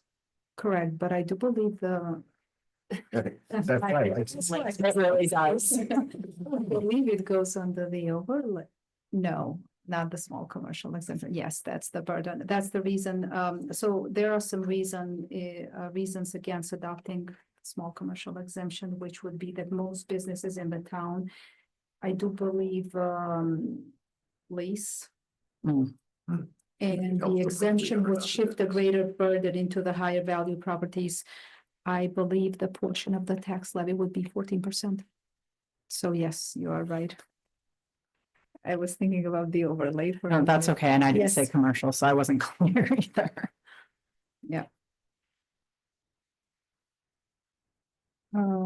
So we talked about what I recommend for this year. Yes, I believe it will not be a high number, but again, we can discuss this again when we have our tax classification here, and I will run the numbers and we will know exactly what the amount would be.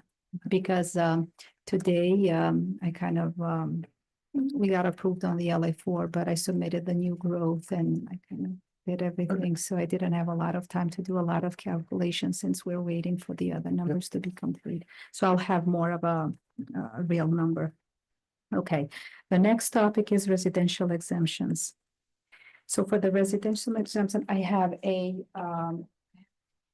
went to the DLS and we did some calculations so you all can see how much would the it's in the back.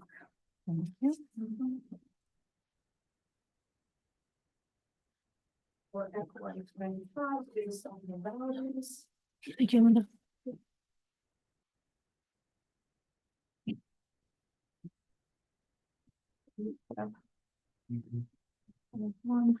So, the residential exemption reduces the tax valuation of each residential parcel that is a taxpayer principal residence.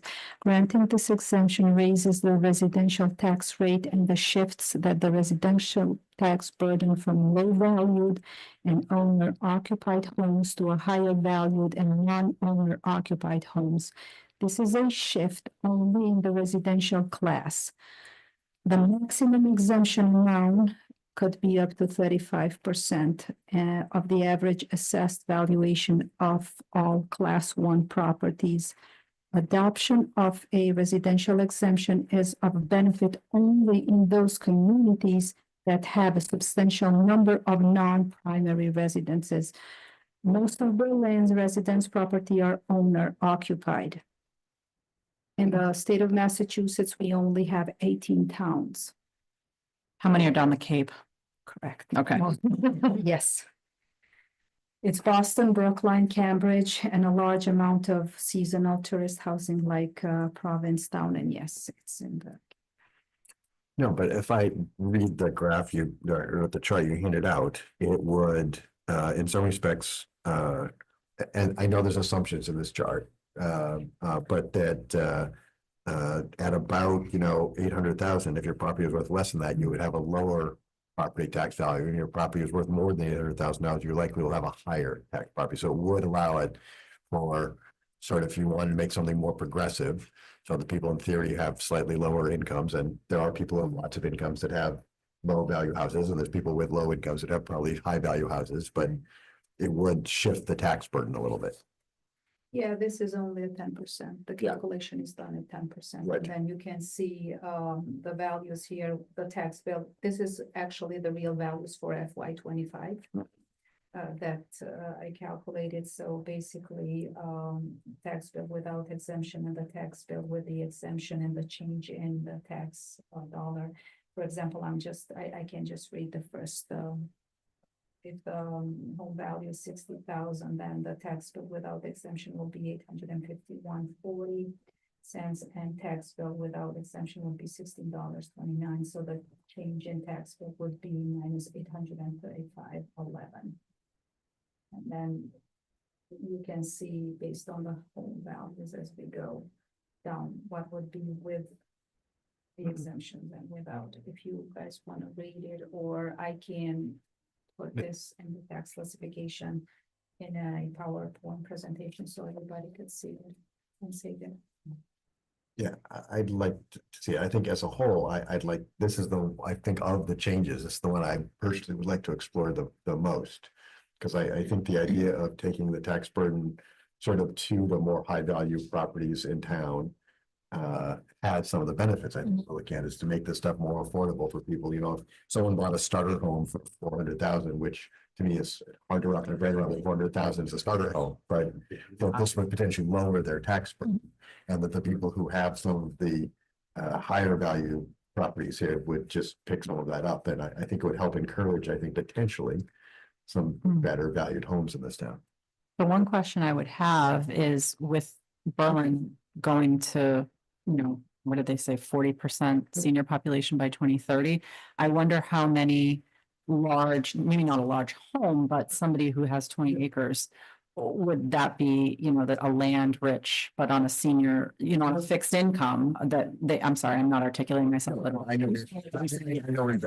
Smart. Yeah. It may be difficult for them to get Potentially, but not the. Right, so to do the I think I'd be business. interested, would we be penalizing people because of an asset that they have, but they may not be able to pay their tax bill because of something that's been passed down through generations to their family? So I think it's worth exploring, but.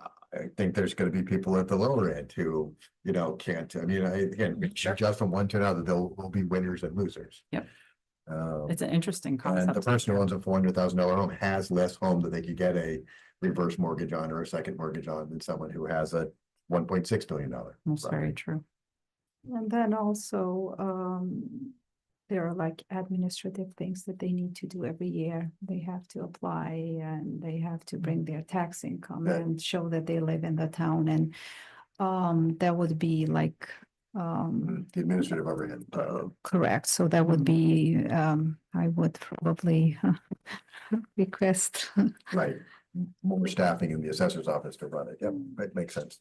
Yeah.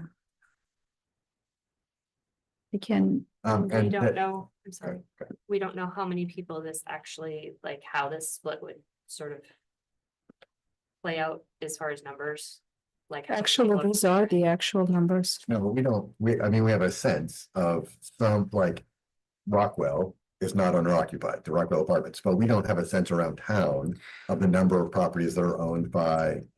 If you look at the first page, single family home owner occupied are 95% in Berlin. If you see condos, 95, multi-families, 35%, apartments, 15%, and other categories, 60%.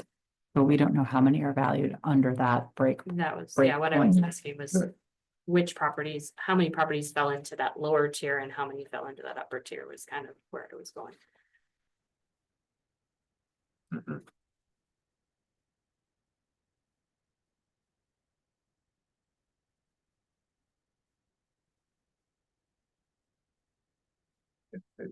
Fifteen percent of apartments being owner occupied. Based on all the other towns, and you know, I go in a lot of conferences and go to classes. Usually these are in communities that they kind of have a lot of renters. Let's put it this way. It's Boston and a couple of towns in Cape Cod. They didn't recommend around here. Okay. So my next question, we will talk a little bit about, please explain how the fair market value of property is done 100% of full and fair cash value. The courts have defined the phrase to mean current market value, the price arrived at by a willing buyer and a willing seller, each with a good knowledge of the market and each acting without under pressure. In defining value, assessors seek to approximate what property would sell for on the open market with an acceptable range of error. That's 100% fair cash. Full and fair cash value. The other question, what data do you rely on when doing the revaluation? We just finished the reval. So I do have some numbers for all of you. So you can see how many percent we went up in different categories. Yeah, I'm sorry. You copies. Okay, thank you. I'll give her mine and she can copy. Right, yeah. Thank you. Sure. So You can match them up to the first page. yeah. So for FY 26, the reval percentage changes for the town 101s, its single families went up 6.18%. The 102s, its condos, they went up 3.89%. 104, 16, 11%, 105, three families, 24, 44%. The apartments went up 17.88%. And then we have a land and garage. 106 code is for a garage or accessories, went up 5.8%. And mobile home, it's 103. Code multiple houses 109, and open space went up 5.60%.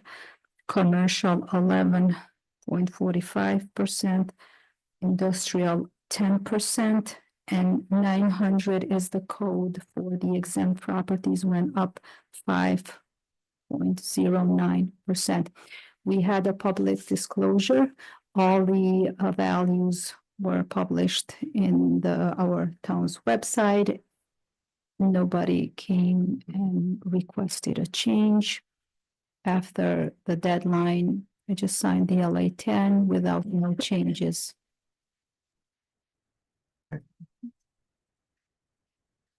And it's going to be these added valuations that we use when we set the rate. Correct. In 2 weeks.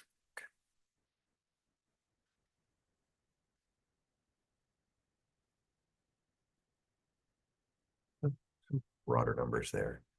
I think because you talked about the beginning, split tax rate versus not single tax rate. Yeah, I was about to go there. I just Okay, wanted that's to fine, that's fine. explain, yeah, a little bit Yep. regarding the Board of Selectmen requested that to compare Berlin to surrounding towns and cities and similar towns in terms of property values and tax bills. I also printed a couple of sheets here. So I did couple of towns similar size and nearby. So Bolton, Boylston, Clinton, Hudson, and Northborough. So you can all see what is a single tax bill for each of these towns.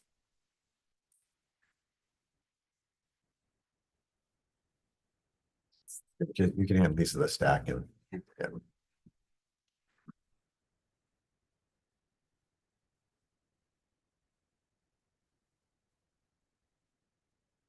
If you want to read it.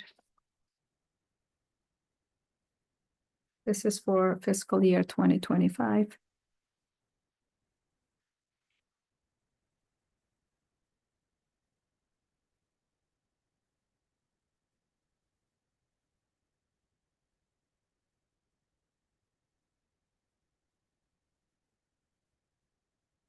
I think, Linda, that's always been a question. How do we compare to other cities and towns around us that may offer services like public water, public sewer, et cetera, et cetera?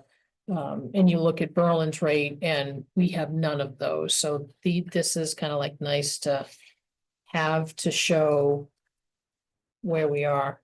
Although public water and public sewer would be separate bills on top of your property tax bill, so. Correct, but that always seems to get lumped in. Yep. You know, I'm paying, but what am I Yep. paying for? 2 acre zoning, 2 acres only? 2 acre zoning, that's Yeah. what you're paying for. Well, yeah, and we're, you know, a smaller rural town, and some Right. things, as we've learned as we've done hiring, is that the cost of hiring department heads doesn't matter that you're a smaller or larger town. We can get away a little bit. We can't, you know, we're the half or a third or a fifth the size of Hudson, but we can't pay a fifth the size of when it comes to hiring staff. You know, police are still police, and Yeah, economies of scale. yeah. So if you see here, single family tax bill compare in Berlin is 9,363. Bolton is 13,638. Boylston 8,958. Clinton 5,524. Because they had a lot of new growth last year. I was in a class 2 weeks ago with the assessor, that's why. And Hudson, it's 8,141, Northborough 9,463. So we kind of we're not very off compared to these towns. Just the median. This is the average. Yeah. Correct. Yeah, Right. the average for a single family values. These are the values.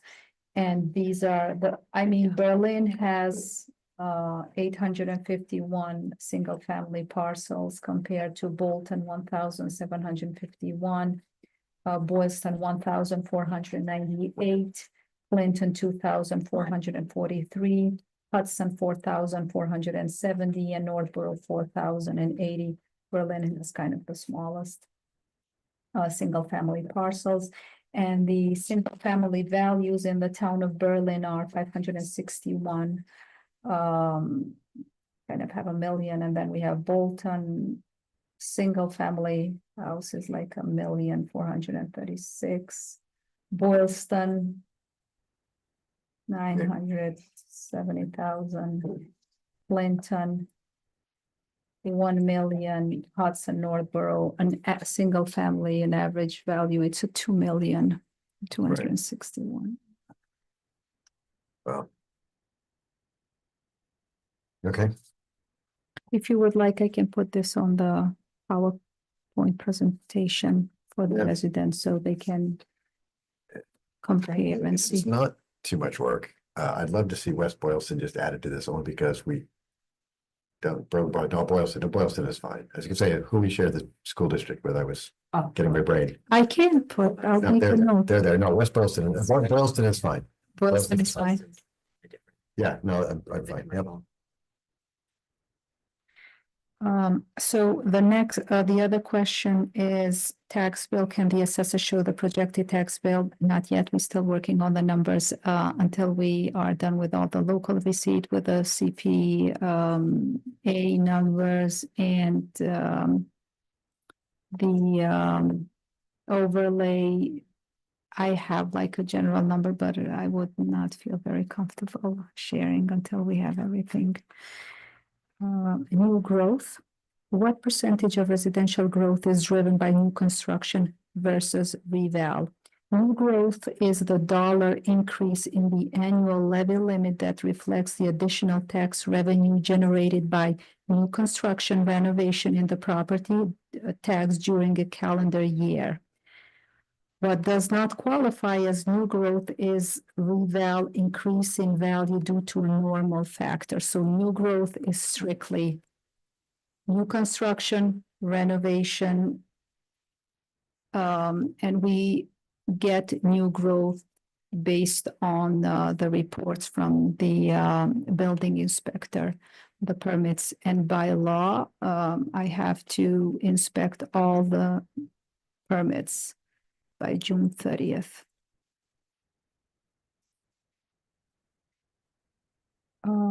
I submitted the new growth. It's not bad. But I am not sharing the numbers yet. We'll see it in That's fine. Next preview of coming attractions. yes. We have 7 new houses for FY 2025. So we have a little bit of growth. We have a value change on the residential on 8.1%. We have 4 new condos. The value change 5.8%. We have 3 new parcels. 6.9% increase. And that's it.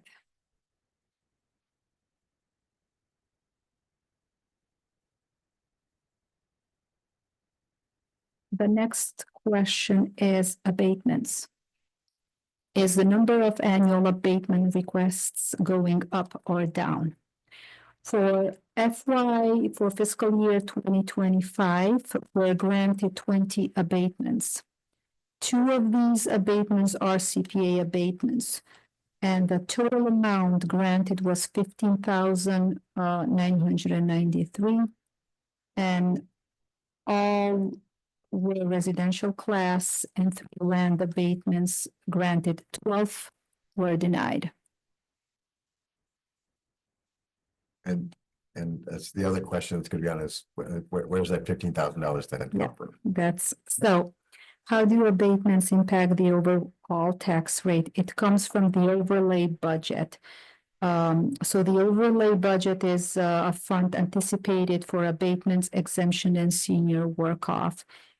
So how it works, an overlay is a reserve within the budget and funded through the annual tax process. So every year, we sit as a finance team, and usually that kind of falls under the assessors. And they ask me, like, how much do you think you'll have for this year? And abatements, exemptions, and senior work off the amount comes from that overlay. And how much has it been the last couple of years that you've asked for overlay? Because overlay is, if I understand, it's like a reserve, like if we put up 1,000. So that it ebbs and flows, so that we get a big one. And it accumulates. And it accumulates, right? So last year I started at 200. And then I believe we kind of had to sit down, and then I gave 50,000 back. So it was like, I think 150. Okay. Might have been 250 to 2. Did we To something, I think it was 250. I don't remember it being under 2, but yeah, I think that I'm not gonna have a lot of abatement this year.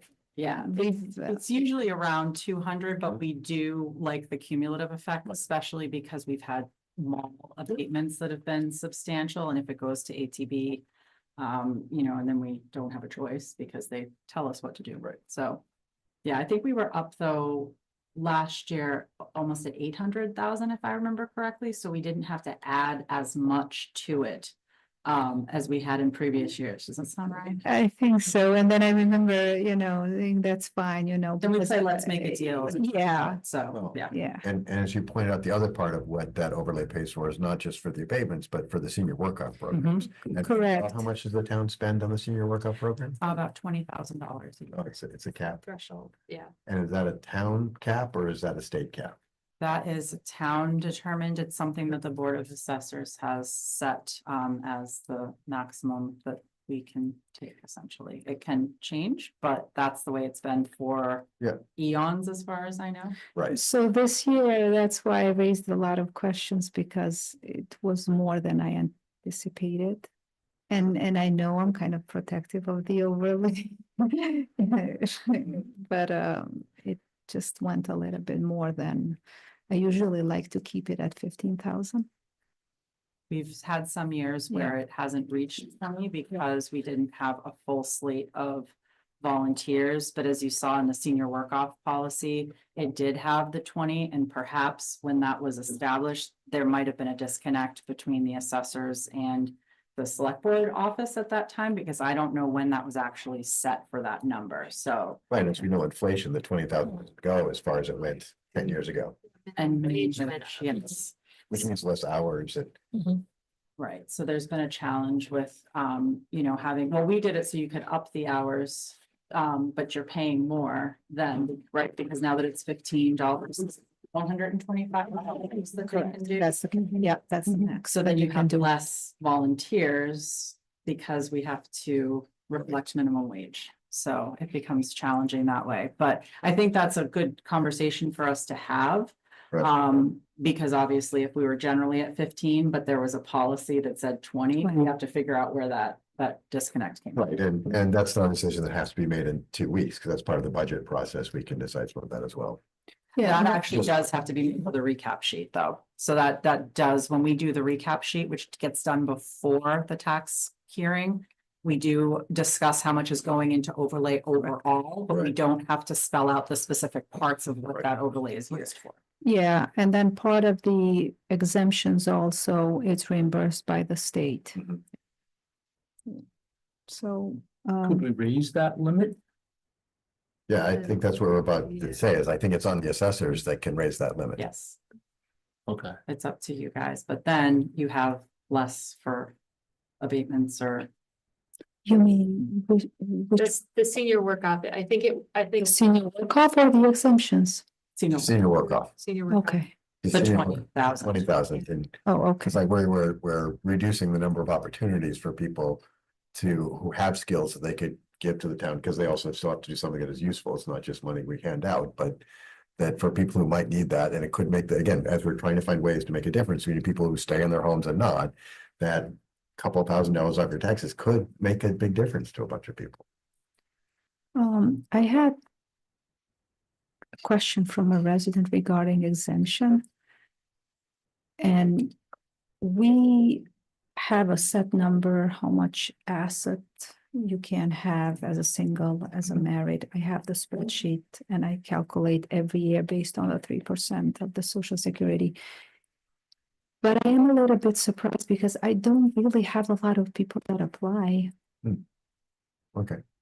So I hear all the, concerns about, we have a 40%, I believe, senior population of the town. I believe that's what I heard. By 2030, yeah, estimated. Yeah, but I don't have a lot of application. Most of them are veterans. And this isn't the work off, this is. This is the exemption. The exemption, the clause 41.5C, which is elderly. You have to be 70 as of July 1st of a fiscal year. And then, don't get me wrong, I just know the numbers, but I don't know as a single, you cannot make more than 27,000. And as a married couple, you cannot make more than 40,000 a year. However, the assets as a married couple are 65,000. And for a single person, it's like Right, which is the 42,000. problem for people who are house poor. Because if you own a $400,000 house, you're automatically not able to. But the house does not consider, That's- no, okay. the assets only are considered bank accounts. Okay. 401ks, because usually I ask for those Yep. to verify it. And I have a lot of seniors that they come in my office and they ask, and when I tell them, you know, these are the guidelines, because there's a Right. formula that I run every year. And I could say like 70% of them tell me, oh, thank you very much, but I make more than that. Yep. I do have 200,000 in my 401k, and so basically it's a limit there. And I do, you know, I wish I could help, but that would be on the town meeting that we would need to discuss this, because it would be taxpayers' money. Right, so the assets of income are set by the state or set by the town? It's the That's state. state. Yeah. There's state, but like there's formula that every year, the last 10 years, it's the same. We just go in by the 3% of the COLA, and we run the social security numbers. But I do believe it's by the town, because, for example, City of Worcester has higher like 'Cause I think that that's something. for example, as a married couple, it's 80,000, because the property taxes are Right. higher. That's not something the town sets. It's because of where we live. There are certain numbers that right. go with our location. Okay. That's Correct. Yeah, part of it is the town, and the question was like, can we raise it a little Right. bit? Because I believe some of the town residents are debating between the residential exemption Right. and this, and Yep.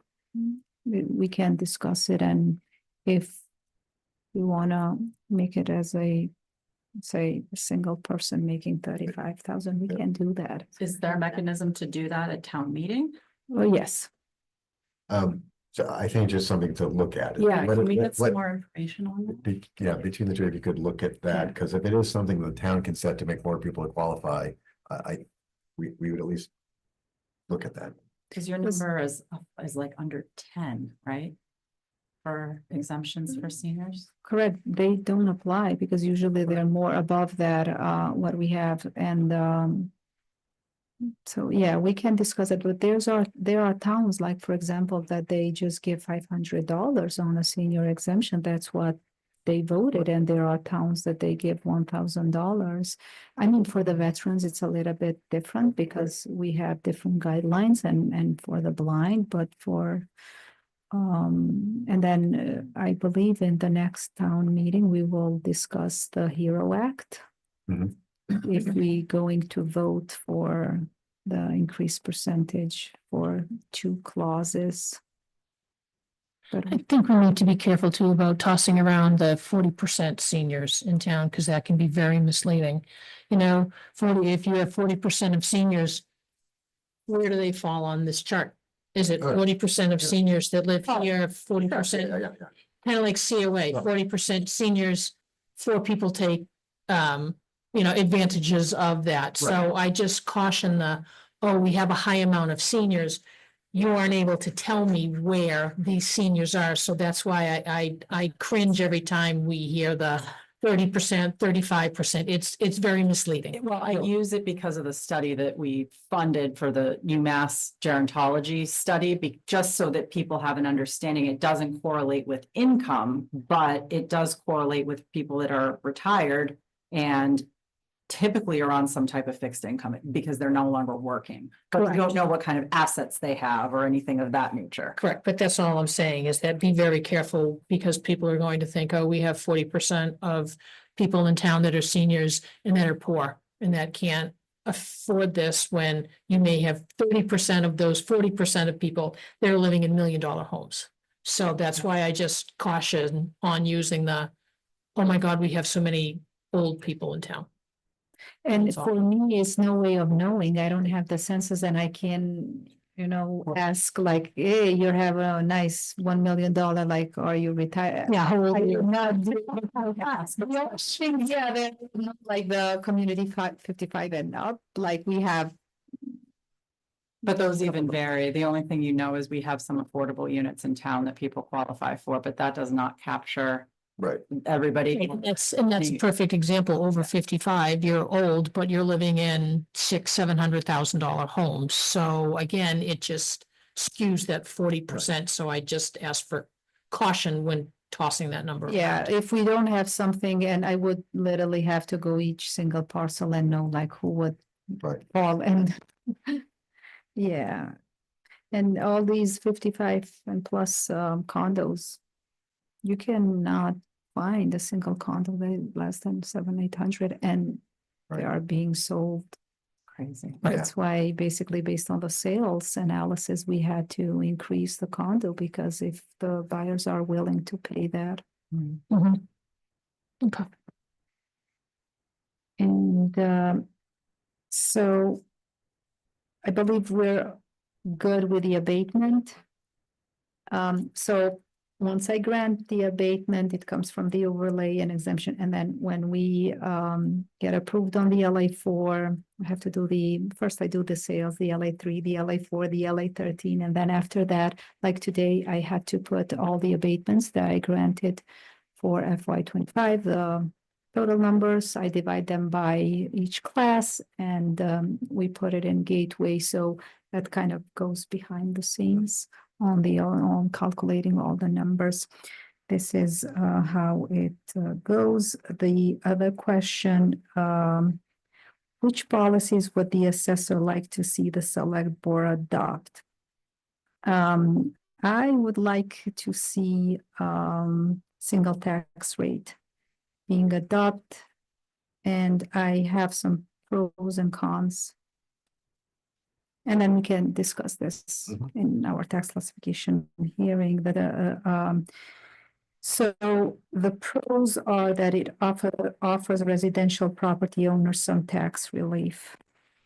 The cons, which Could you explain it? Because for me, it does the reverse. A single tax rate taxes the kind of more houses more. for not Because necessarily. we currently, last year, we were on a 48% shift. And so the shift went to the commercial tax paid significantly more than homeowners. And if we get rid of that, the homeowners pay a lot more. Let me just read the cons. So the cons would shift a greater tax burden onto the higher valued CIP, which is commercial, industrial, and personal properties, who already pay a large portion of the total tax levy. Not seen as business friendly. That's another cons. Could hinder the prospect of attracting new businesses and cause new and existing businesses to seek other areas to conduct operation. The other con is that increases in property expenses, including taxes, are typically passed on the tenants either directly or through higher asking rents. And higher commercial taxes can reduce commercial values by increasing expenses. The result of reduced commercial value increases the residential levy by 22%. These are the cons. While if it's a single tax rate, it's kind of spread more evenly. The mall filed for an abatement for fiscal year 2025.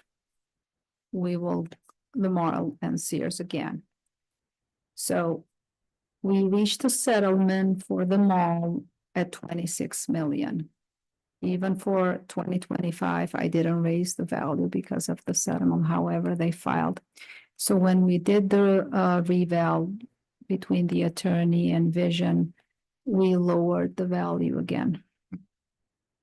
But wouldn't that happen whether or not, I don't know if the tax rate would affect them filing abatements or not. If I'm a business, I'm going to want to pay as low taxes as possible. And so if my tax rate is 18 or my tax rate is 20, I'm still going to file an abatement to get the lowest value possible. Yeah, but none of the surrounding towns have split tax rate. Then also the businesses may go to Northborough or Hudson and not here just because of these are all the cons that I mentioned, and not a lot, only 10 communities from 351 towns that we have and cities have split tax rate.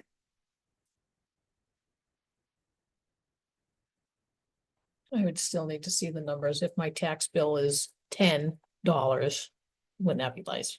But if it was $10 at the split rate, but if you went to a single rate, you'd really need to convince me that it's up my benefit, because I'm thinking now I'm gonna be paying 20, so yay, why would I want? No, that doesn't, when we do the tax classification here, usually I put the values for the single properties for class 101, and you will see how much it costs with just without the split tax option, and then we do that every year. There's like a chart. It's not really I know, but logically, when you think about it, if Yeah. Scott's a business and he's paying more than I am, now all of a sudden he and I are gonna get charged the same thing. He was paying more, so where does that split of what he was paying, where's it go? It's coming right back at me, so I just think visually and logically, it's going to take a lot to convince people that if you go to a single tax rate, that it's to their benefit. Yeah, we can discuss about the numbers. Are there, can you show the numbers at the tax classification Yeah, hearing? actually, because even on the chart that shows the split, it usually starts with zero, but this is what the rate. I would would, be. this last And- year, I kind of did 10 different Yeah. scenarios. I think this year I'm gonna do like 30, if you don't mind, and we can. Whatever benefits the residents. You're gonna be here a long. Because I appreciate actually, because it's a formula, so it doesn't. Mhm. Yeah. They take tons, but getting those, because it is where is both a combination of fairness and other stuff. And last year, we didn't go to 50%, even though we could, because we knew that some of the rates were values of the commercial were likely to go down. And therefore, we wanted the ability to hold it or go a little bit more to keep the level tax rate or level. The no tax rate is a level tax bills as much as anything, because if the valuation goes up, the rate will go down, you could still get the same tax bill. You know, if your property is worth $100 and we tax you at 15%, and your property goes for $150, we could tax you 10%, and we still get the $15 we got before, so. There was a lot of confusion after the tax classification hearing last year, because I had a lot of residents in my office, and last year I did not have reval. I was an intermediary, which only certain neighborhoods went up because of the sale prices and analysis. And they would just come and like, what's going on? Why I believe it was an extra $900 for each household that we voted. And I'm like, looking at the property, but I didn't change nothing from 24 and 25. And then I had to sit down and explain the reason that the select board voted $900 extra. It was because of the debt and all of this, all of the budgets, because what we need to explain is like all the financial decisions that were also taken into consideration. That is what gets divided with all the assessed values in the town. And then people like would calm down, but and I would only see certain categories that I raised something and I would explain, but I believe it was a Again, confusion and it's frustration. very visual, you know, if my house is $100 and Kevin adds 2 million onto his, house. I'm moving in, by the way, if you do. So, we're now in the same neighborhood, so now all of a sudden my house is worth $500. Yay me, but I still have to pay now more money on that, and hey, I'm not moving, so again, it's just, it's a logical, very visual. I didn't do anything to my house, he did, I'm now paying because of what he did. I've had two neighbors on either side of me pour a lot of money into their properties. And that's gonna raise the values in my area of town. Next And year. it was true, because it also means that because of that, my property is probably now worth more, even though I didn't, well, I have done things to it, but had I not done anything to it, it would Right. potentially go up as well. Yeah. And as you were pointing out, the pie is a tiny bit smaller, that we live and die by some of the commercial stuff in our community. And if the value of the commercial properties goes down, several million, that even if we keep the same sort of rates, it's still, things are gonna go up. And at town meeting, you know, we voted on a budget that had some significant increases in it, so even if all the property values stayed the same, we have to find a way. The people who, like, in some respects, the tax rate setting hearing sets the math and the whole thing. But really, what's gonna happen to your taxes, a lot of it happens at town meeting. Because we can't change at this point, you can't change, the select board can't change what the town budget is going to be for fiscal year 26. That was passed in May. That's a set number at this point. And now we just figure out what's the weird combination of property taxes we're going to use to raise that money. And that's why giving that estimate Right. every year at FinCom is dangerous, and we have to do the danger. And right, and because again, your house could go down a little bit, mine could go up a little bit in value, the mall could go up a lot because they get a new tenant and suddenly that makes everything nice to us.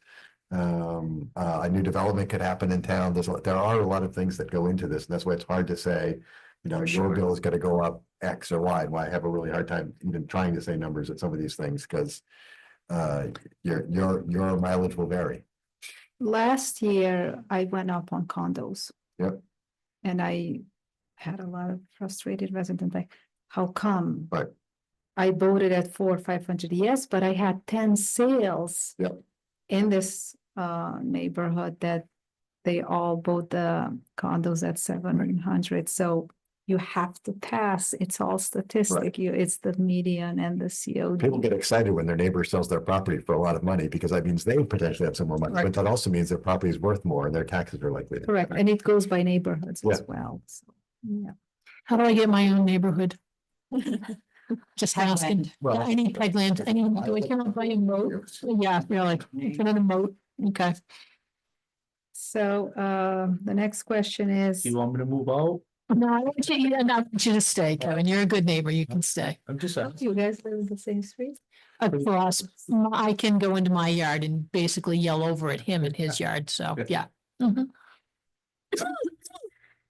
The Vision property cards, how up to date is that information? The data in this town are pretty good. We kept it very, very good. Joanne, which is retired, she did a great job, and I want to thank her for all these years that she inspected all these properties. So we, by law, we have to inspect each property every 10 years.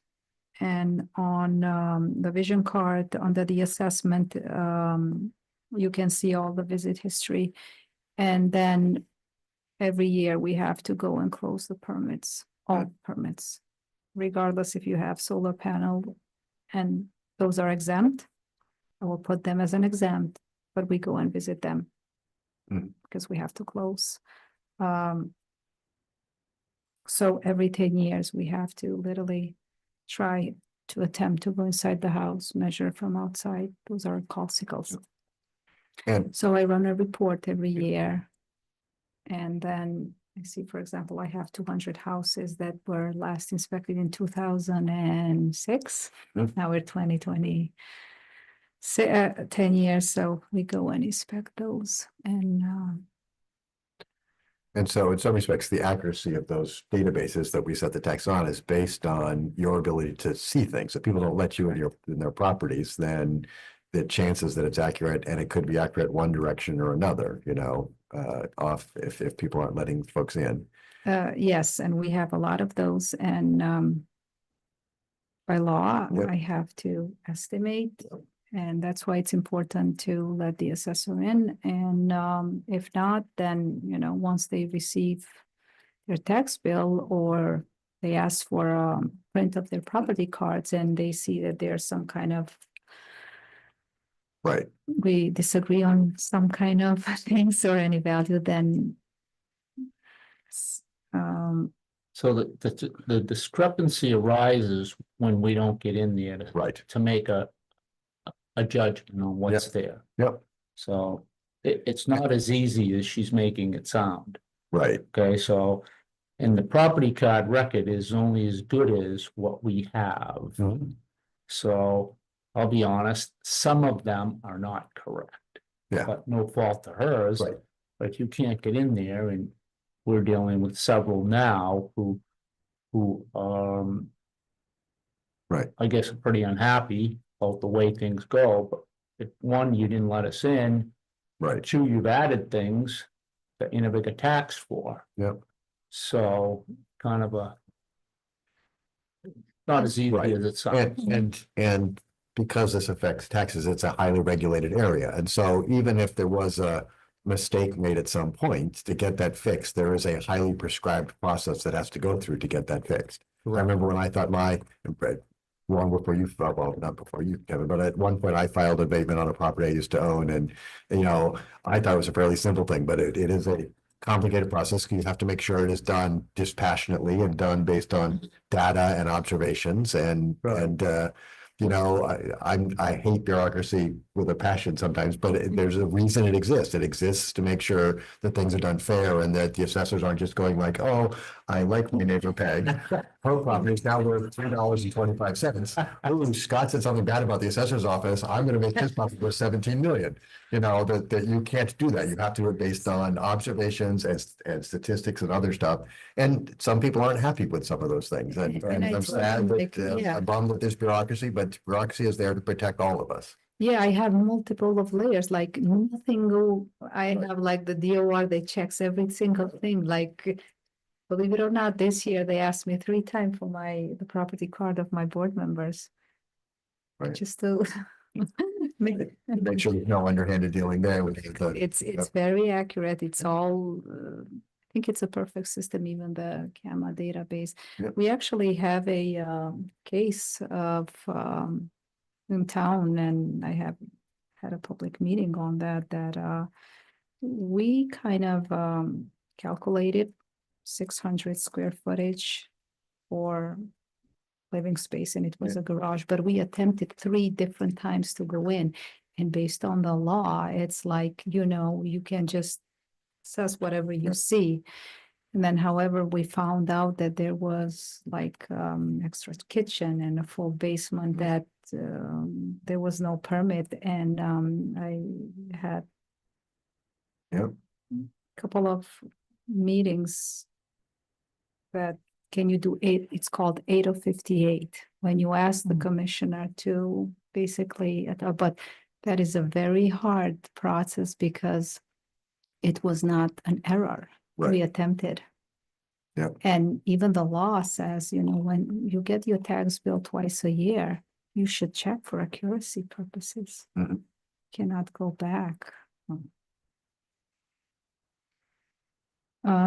So the last question was on the property card under assessment, what is considered an improvement and how it is confirmed? We pull reports on building permit and inspect properties. Example, I updated my kitchen, but is adding a new fridge and granite countertops. This would not consider an improvement. An improvement, major renovation like bath, kitchen, deck, addition, new in-ground pools. This would be Yeah, considered things that need building permits. correct. Right. We have instances that building permits are optional, and Right. there's people that do not. Right. Yes, sometimes when I assess and do field reviews, I can see that. Usually I call the building inspector and I let him know, but Mhm. it's very, very hard to sometimes to do my job Mhm. because they won't let you in. I'll let you in Kevin's house anytime. It's not a problem. I know where he hides the key. My old outdated house. Absolutely. Run down, Yep. doesn't look good. That one. You're welcome anytime. Thank you, Kevin. So these were all the questions. If you have any other question.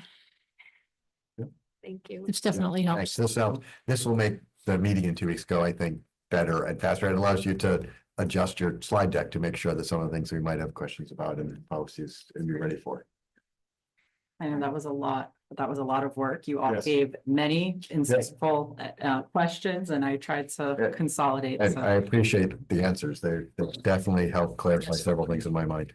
This is the last paperwork that I will leave. It's your homework for the next week. This is the all our values in the town. This is the shifting of the tax rate, so you can Okay. You see the percent Yep. of the 85 with the 14, 85 is the 14. Then it's gonna be this year. Okay. See, we live at homework. Yes, we do. Well, the nice thing, Linda, is that when people have questions, we can just point them back to this Yeah. video instead of trying to explain it. You have all they can watch it and they have the information there, so. And if they have questions, and as you said, it really is up to the homeowner to, when you get your property card, when you get your taxes, to be like, whoa, wait a minute, what changed? And something, it could be an error, or it was like, oh, yeah, I did add that third floor and I forgot to tell you, type of thing. Yeah, and they can come and meet with me anytime. Think so. When I accepted this position, I accepted, so I understand I would give them information. I have to be as transparent as possible. But I do have a software which the town approved it and they pay for it. It's called Nearmap, and I love it. Good. I can literally see every 3 months all the changes, and I can go from the top and measure. I have the ability. Really? So you don't need to go? You can just drone in over my house? No. Pretty much. Start- Don't be trying to build stuff in your Don't start. backyard in Pegland. You know what? I'm gonna start writing messages in my lawn and we'll see. Oh, I will take screenshots.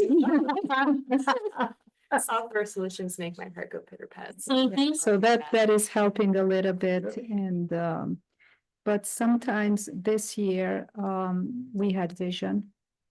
They had, based on the contract, they did 25% because, reval, it's every 5 years. And I remember there was a resident in, I believe, Linden Street, and very frustrated why the property lister from Vision was there and was just checking the house. And then what I noticed on that building, they have an open permit the last 3 years, and it's commercial and it's functioning, but I don't have no power of closing and making it 100%. So you're part detective as well, is that what you're Yep. telling us? Yeah. We'll start calling you Sherlock, Linda Sherlock? But- I believe we all have to do Make- our portion yeah. and be fair. I kind of, Yeah.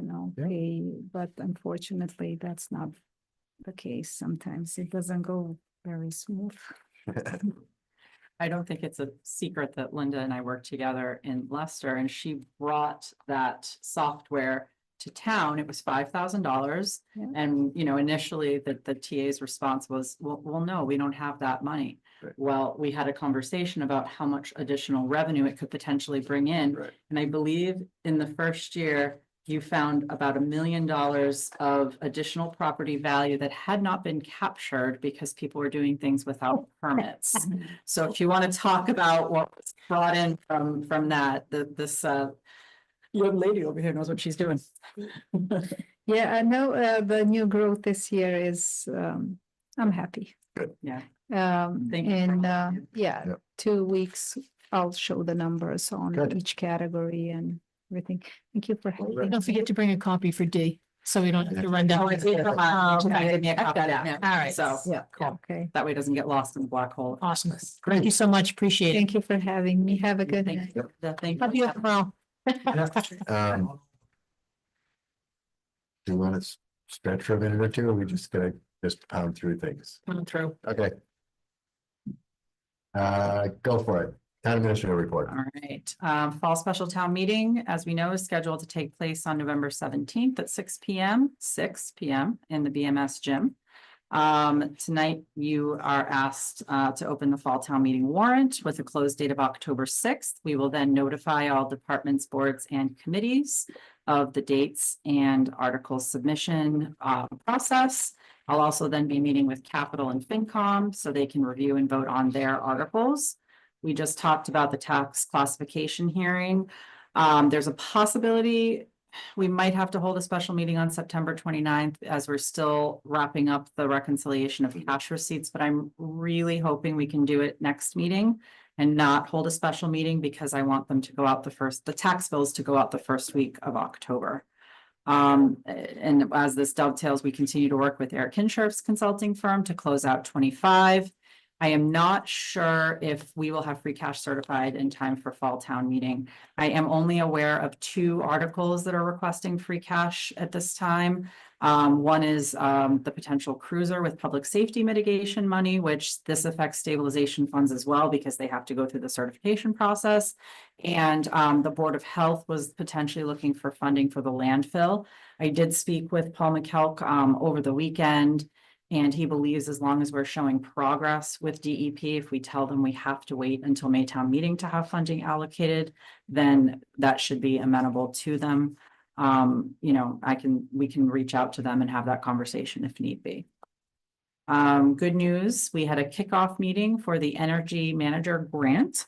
This is the shared grant we received through the Montechusett Regional Planning Commission with Berlin, Athol, Royalston, and North Brookfield. The contractor who was selected or consultant who was selected was Weston and Sampson. And they're going to be developing an energy work plan for each community that will be tailored to our specific needs because some communities are not even green communities. And then there's us who want to become a climate leader community. And another piece that we discussed was recommending based on our facility study, some of the energy efficient projects that we should do and identifying some grants to help fund those projects. Also working obviously with Omid Mandavi, who is our Kelt Energy Fellow, and kind of combining all of those resources into one to move us forward. We also were awarded a digital equity grant. CMRPC submitted an application on behalf of Berlin and Boylston. The purpose of the grant is to provide funding to identify barriers to digital access and literacy, particularly for vulnerable groups, and to produce strategies to close the digital divide. Berlin, as we know, we talked about, has a large senior population, and seniors in particular often struggle with internet access, device use, and online literacy, as we learned through our grant that we had earlier in the year, the digital literacy grant. And so it basically will result in a digital equity action plan. It's a lot for this time of night. That will make recommendations and put us in positions to leverage future funding. So there's no cost to the town. That is a grant that was applied for and received by the Central Mass Regional Planning Commission. Update on the regional agreement. I met with the superintendent of schools, director of finance for the schools, and the Boylston town administrator and had a preliminary discussion. I presented them with the recommendations from the select board. And we talked about various things, including the formula, school committee composition, elections, vacancies, how to allocate capital costs and budget submission deadlines. It's just a very preliminary conversation. And we all discussed the plan for moving forward would be to first have the associated boards, which would still be school committee and Boylston Select Board, come up with recommended changes. Then this group would meet again to begin drafting some of the changes to the agreement with DESE. Then we would bring the proposed modifications back to our respective committees, and I'd provide updates to the select board at every meeting. And you could take votes as you go along on the proposed language. But we really, at this meeting, discussed what is the best approach moving forward to do the actual legwork. And we thought that perhaps having the 2 town administrators and school administration doing the legwork and then bringing it back to the select boards for the decision-making piece might speed this along and simplify the process rather than having a large committee. So that proposal is also going to be discussed by the Boylston Select Board as well as the BBRSD School Committee. So that is on the table right now. No decisions have been made. But that is the path we would like to follow, provided the other entities are in agreement. We also at that meeting were notified that the district has to undertake a strategic planning process this year. And I was asked by the superintendent to recommend 2 individuals from Berlin to serve on this committee. They are daytime meetings. I think they're 4 o'clock in the afternoon, if I'm not mistaken. And I thought it would be most appropriate to recommend a select board and finance committee member. So I recommended that the select board appoint Lisa Wysocki and Sheena Bryan, who is on the finance committee and is also a parent. So I thought she would bring a unique perspective there.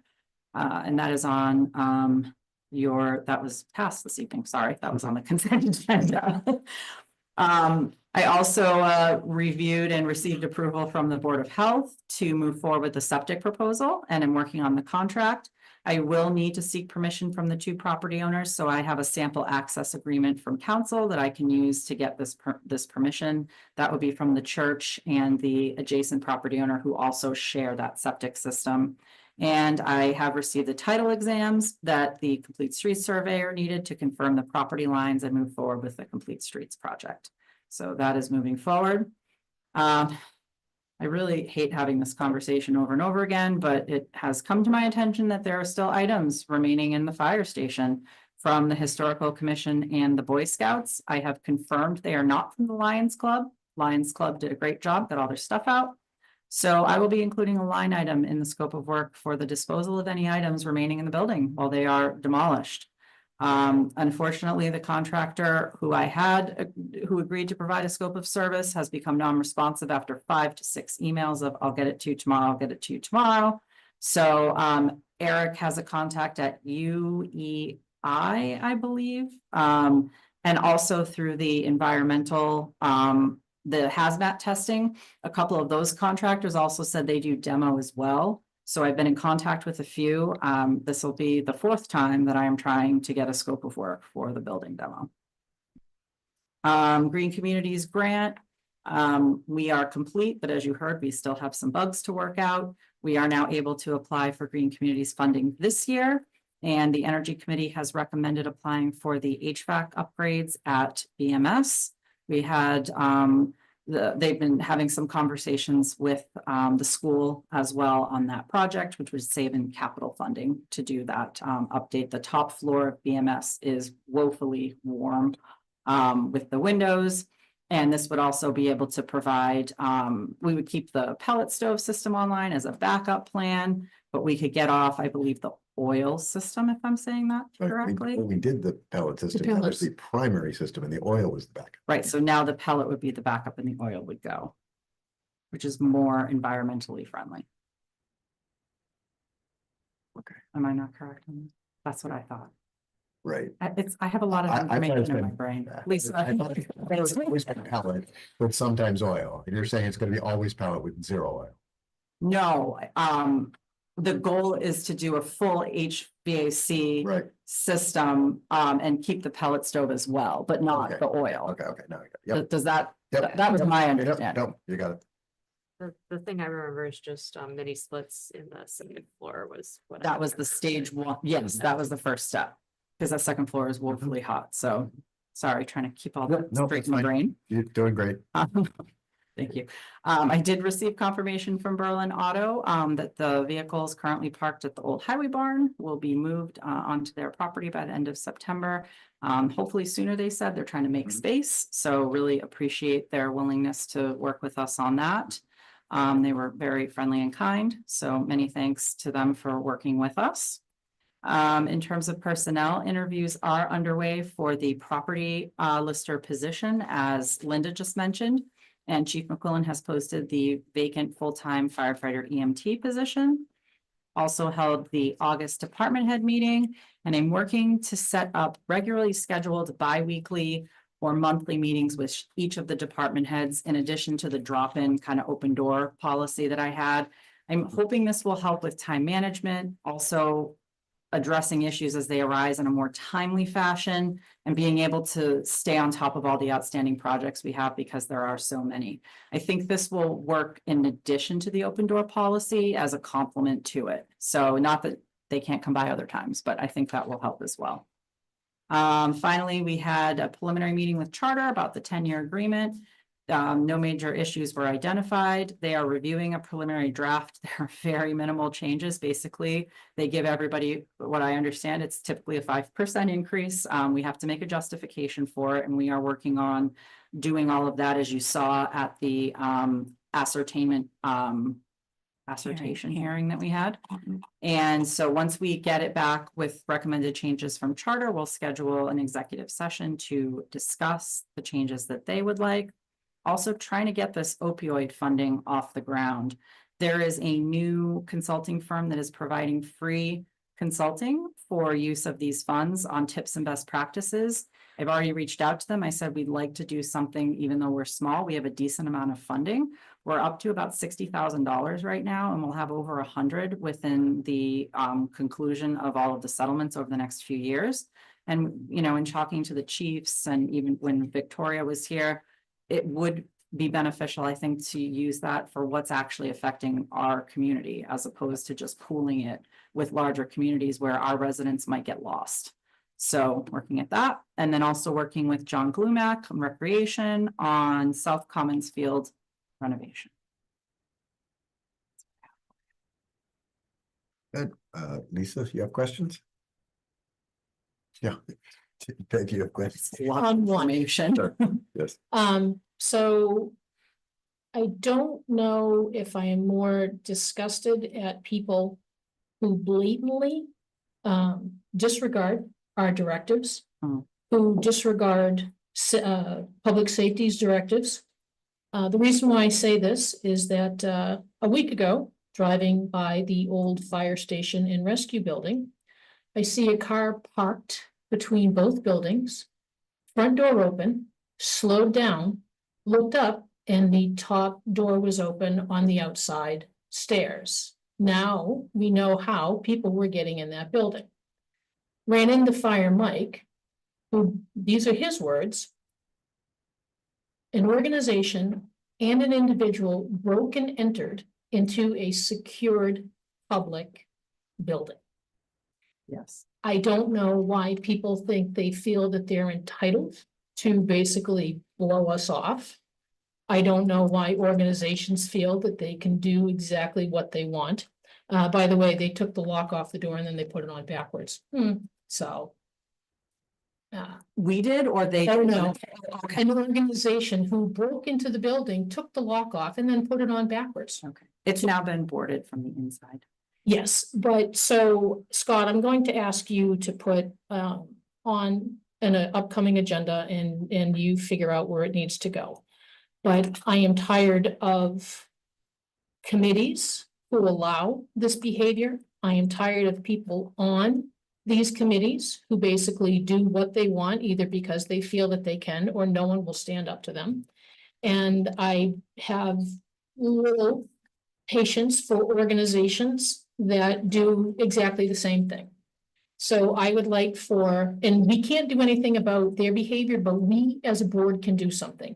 Whether that is we shut down these committees and we disband them, whether we boot these people off with a lifetime ban, never to come back on any committee because of their repeated behavior, or organizations that aren't affiliated with the town that, again, because of their repeated behavior, they want to use town property. My answer would be a big fat no to that. But we need to do something because this is just disgusting. Every week we find, oh, so-and-so, we asked for this, they just circumnavigated it and they're going around us. Oh, we told them not to go into the building because it's a safety issue. Oh, you know what, I'm going to break the door and I'm going to go in anyways. I'm tired of it. I'm tired of being wagged by the tail of certain committees in town, and we need to do something because if we don't, then never ask me again to do something about this. That is like my one rant. I was beyond peeved when I saw that and actually stopped and took a photo and sent it to say, looky what I just found. So it needs to be done. It needs to be done with this, it needs to stop. If we are the officers of the town, then it is up to us. And you know what? People can hate us, people can not like us, don't care. There are policies, procedures in place for a purpose, and if you fail to abide by them, go away. And I have no problem standing up to anybody and saying that. So I appreciate that. Yep. Thank you. Yep, I put it on there, and Chris and I have actually had some conversations about that, so we'll put it on the agenda. And I would agree that this would fall under the auspices of the fire station, under my town report, because we were discussing the issues of people not removing their things. And then I was notified that people have been unscrewing the lock on the door, I'm just going in. and just going in. So they're boarded, because when I ran into Fire Mike, he said that he was gonna put the wood on the outside, so the wood is gone on the inside For right because. now, that was the first step that he took. Okay, He told me, so I will follow up on when the outside's gonna happen. that's fine, and in the event, and I told him this, and I will share with Scott and Lisa, because obviously I couldn't do it in an email.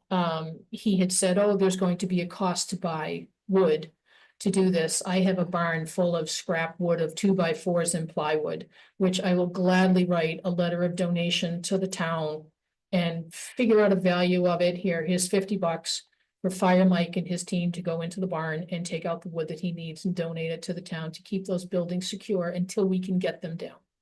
I mean, if the board is amenable to that, otherwise I'm gonna have to go to a lumber store and take it out of the demo of the project. Fine with it. We just need to go through the I'm fine. process of accepting your donation. So And do you need a letter? yes, please. All right, I'll write you a letter. But I did want to Thank you. add, I happened to be on with Labor Council today on another matter. So I asked Labor Council's opinion on some of the issues we've been having of not following directives from the board, the town administrator doing and asking for Mhm. forgiveness later, or just thinking everything is fine. They recommended doing a training on what it means to be a volunteer, doing work, putting together SOPs on basically standard operating procedures, which we already have a lot in the volunteer handbook, but making it even more specific to things like donations, dealing with equipment, insurance, processing contracts, which I think is something I can go through the volunteer handbook, see what we have and look at what we're missing, how to deal with finances, which we've already done some of those, and HR. And again, like you said, you can do unappointing and reappointing. The recommendation they had was if you're gonna do that, so you don't lose quorum, you would want to have some folks who would be willing to be appointed. Otherwise, you may end up, you can also, any committees that are appointed by the select board ultimately could be disbanded if it falls under the purview of the select board and it wasn't created at town meeting or under a state statute. But to me, a committee knows full well what's going on. And if a committee cannot control the people that support them, so sad, too bad. But again, that's just my humble opinion. And speaking of that, there was an issue that you had sent out via email regarding soil importation. Has the timeline passed on that? Have we received any information? I have not received any information, so I gave that one out on, I believe, Thursday. So now that it will be Tuesday, I will be contacting legal counsel and moving forward with whatever type of cease and desist we're able to do under the old soil bylaws, which doesn't have the same bite as the new ones, but yeah, I've received nothing and I gave it the weekend, so. Oh, well, thank you. Yep. That's it. Then we're ready for general public comment. I'm assuming there's no one dying to come forward to say comments. Well, we already appointed you, right? No, Oh, you weren't paying attention. I guess not. Maybe I don't think I was trying to stay, but no, that's fine. But I do have one question though. Should I come up and say? Yeah, I should go inside. And Mike, I think that we passed the consent item early before he was in the room. Yes, I think That's probably. it's a new thing. I think we've confused a few people. We're trying to make it easier for folks and make the meetings move along. This is how we get participation, Phil. We put you on the agenda and then we talk about you before you get here and then we make you stay. Yeah. That's okay. Well, I was an elected town board official in Illinois for a few years. Oh.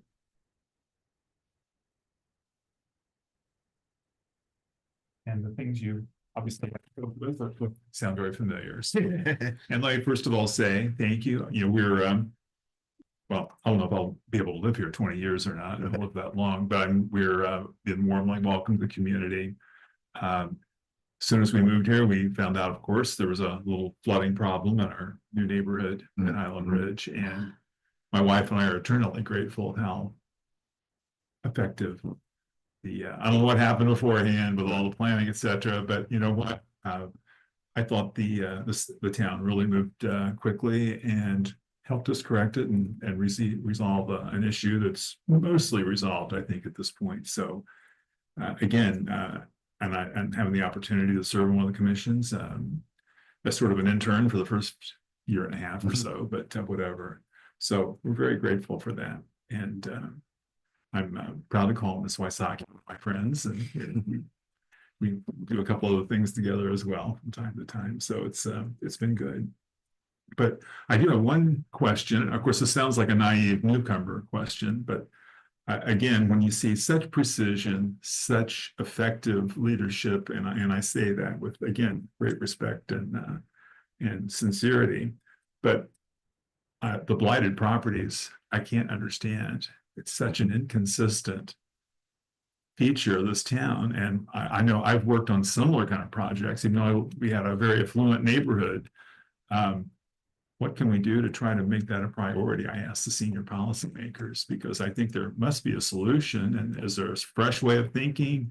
Is it too entrenched that it's been this way for so long? But, from the safety, environmental, not to mention the aesthetic, it's just blaringly inconsistent with everything else. We have more care about sidewalks than we do properties. And I think what sort of brought it to my attention last weekend, we took our daughter down the road, not very far, when you walk out left from our place, and she says, wow, there's a Toys R Us truck sitting out here.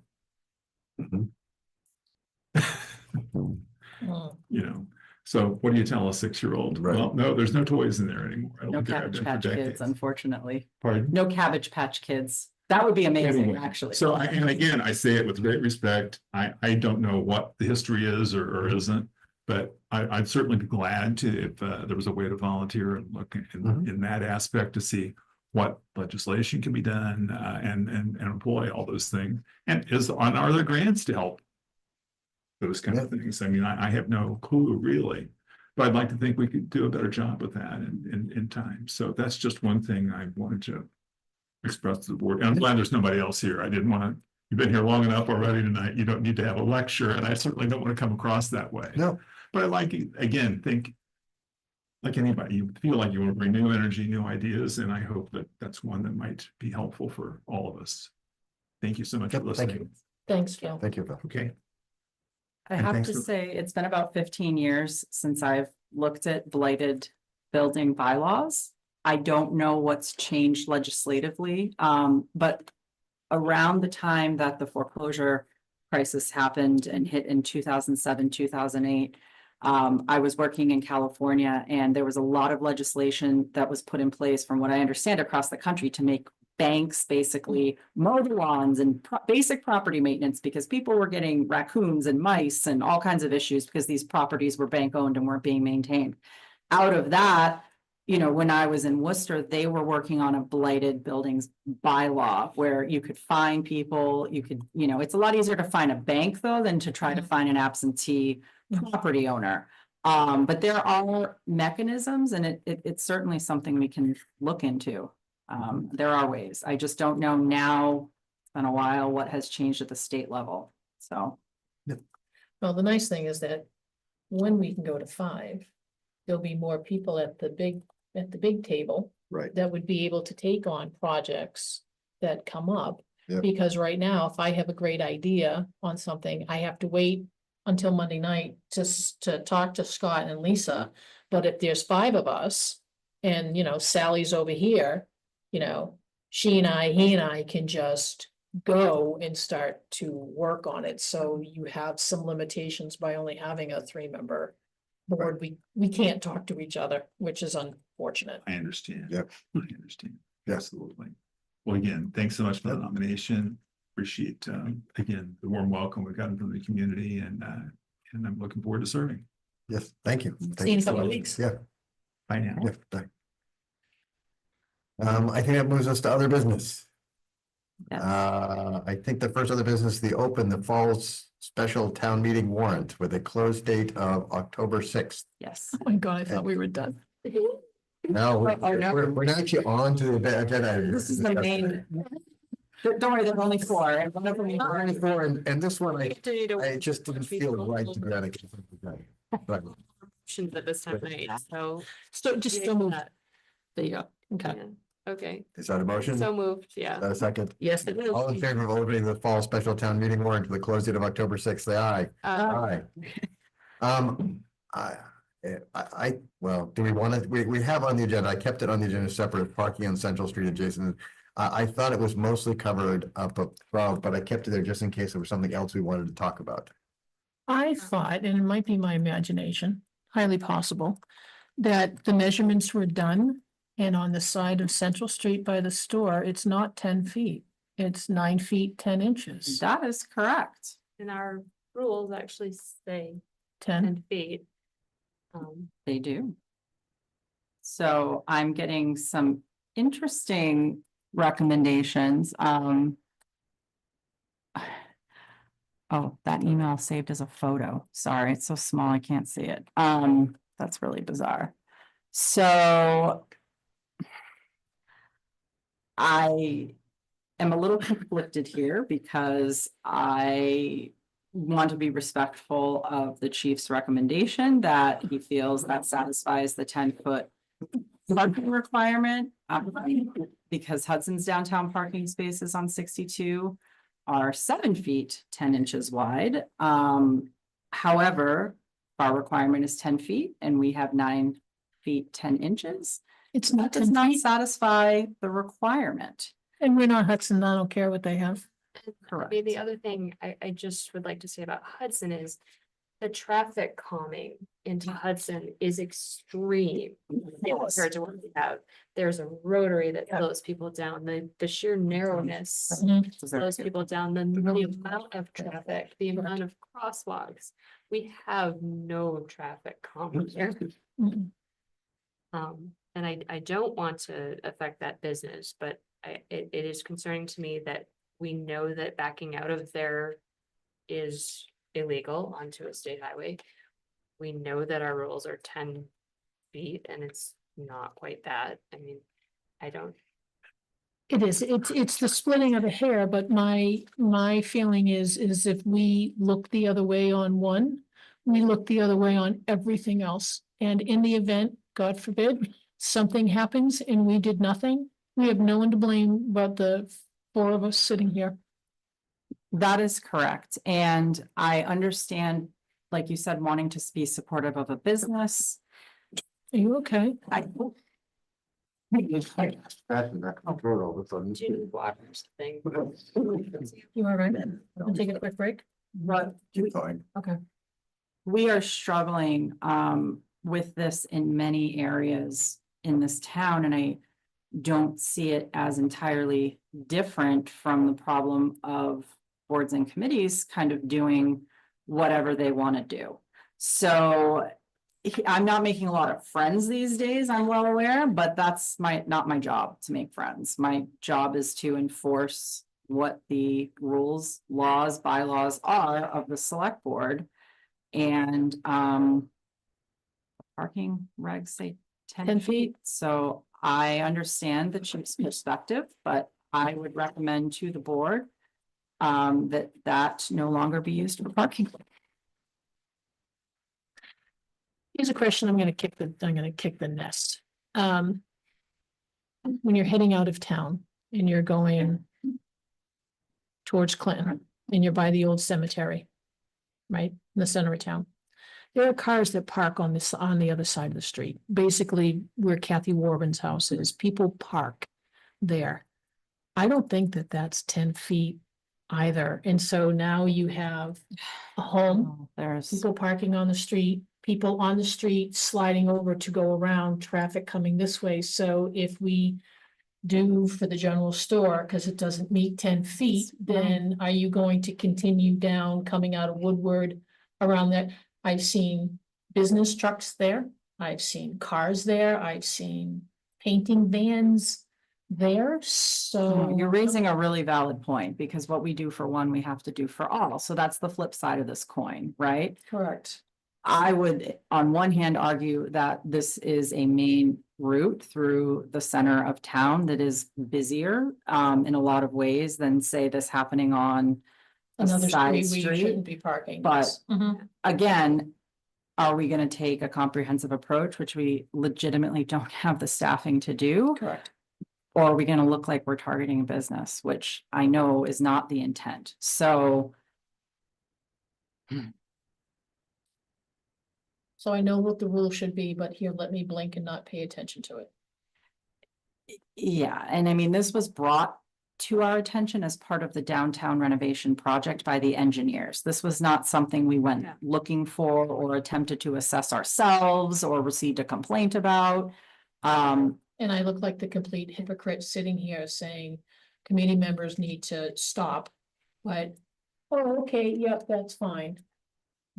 I can't. And while it does fall under local control. Local control still says 10. It It does. doesn't need it. I guess what I would maybe like to ascertain is a bit more about any liability that would fall on the town potentially if there were an accident and there's allowed to be parking there. As we heard from the engineers, they will be leaving that the same, which means it will be 9 feet, 10 inches. There's not room. I mean, sounds like 2 inches isn't a lot, but there's not room for more, because again, then you're talking easements. I would like to first at least have a conversation with the engineer to see if there's any way. I mean, if we're having a conversation with the church anyways, do we need a 2-inch easement? I know that sounds ridiculous. Right, but remember what he talked about when it shifts? Oh, that'd be fun. Yeah, it depends on which side the right of way is greater on, right? And I think it may very well be a legal counsel question, because I understand the concern on both sides and I don't want to leave it alone, but I don't want to seem like we're looking at one specific section of town and we're not looking at others because we don't have the resources to do so. So the 9 feet, 10 inches was measured by whom? That was measured by both chiefs actually at different times. So Chief Mike went out and measured it, and then it looks like Officer Goulding went out and measured it. The 3 of them went out and measured it too. So can we find an uninterested party in Clinton or Hudson or Boylston to say, do us a favor? Can you come measure? I mean, I just want to be sure. I want to be able to say, we went to a totally non-related that took 5 minutes or however long it takes to measure a spot. And they also confirmed it was 9 feet, 10 inches. Well, it was done by the fire chief separately as well. So he went out first because the police chief ended up being at a leadership conference after the last select board meeting. So So they didn't fire share chief notes went ahead of out. time. Okay, No, then they all went out together when he was back. all right. So let's ask legal. I think Yeah. so. And I'll have a conversation with the engineers too, but we did go back and forth over email a little bit about this, and they made it clear that all they're doing is keeping it as it is, because that's the space that is allowed there.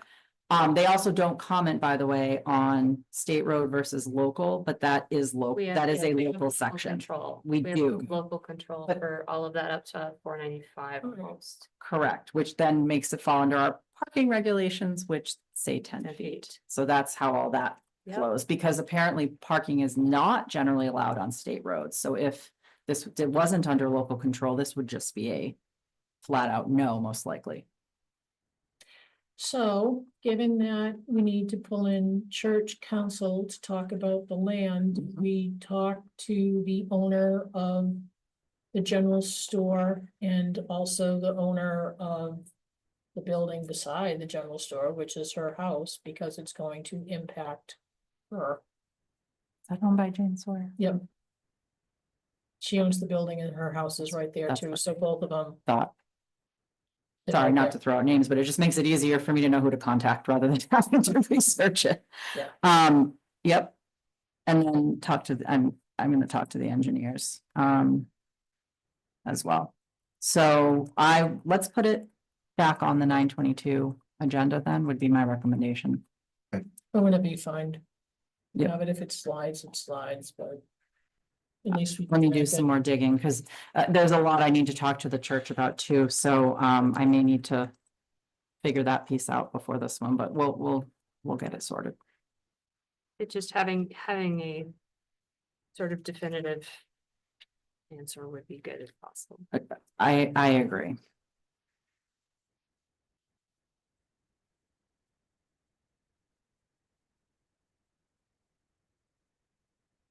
We want to move on to the 1870. 1870 Town Hall front stair design proposal. This one is pretty straightforward. Austin Designs has put together a proposal for the CPA funding that we received to design a rehab and also addition to the front stairs that go up to the 1870 Town Hall. Those are historic stairs, so they do need to stay. So basically what this would involve is resetting the granite and in the staircase, providing handrails for the historic staircase. And establishing what we would like to have a sidewalk to the front door. So if you're facing the steps on the left-hand side coming off of the driveway, you would have a sidewalk with commercial stairs that go up, which would make it easier for folks that can't navigate those sort of knobbly stairs because they can straighten them out, but the height and the dimples are not going to go away. And so that was the recommendation that they had. I think that makes logical sense, especially since it comes off the driveway. The one to the right that exists, we cannot use it as on the neighbor's property. So that is recommended. Did we to be confirm put that? down. Because there will be people that will argue that that is shared. I have a title exam, so Okay. I will go through that and confirm. But now that I have that, I can tell you exactly where the property line falls. Every penny. Okay. Yep, and that's another reason why with everything Yep. going on downtown, they recommended that we have that. Sure. So, the fee for this is $9,500. This is just covering the design portion. We would have to go back to CPA for the actual construction funds. That was their intent. This was the, well, there was discussion when. Yes. Oh, The yes. the town meeting warrant article was. Sorry. design. Yeah, It was just for design. Yes. and we got coming back for more money. Motion to approve. Seconded. All in favor? Aye. Here's a question for you.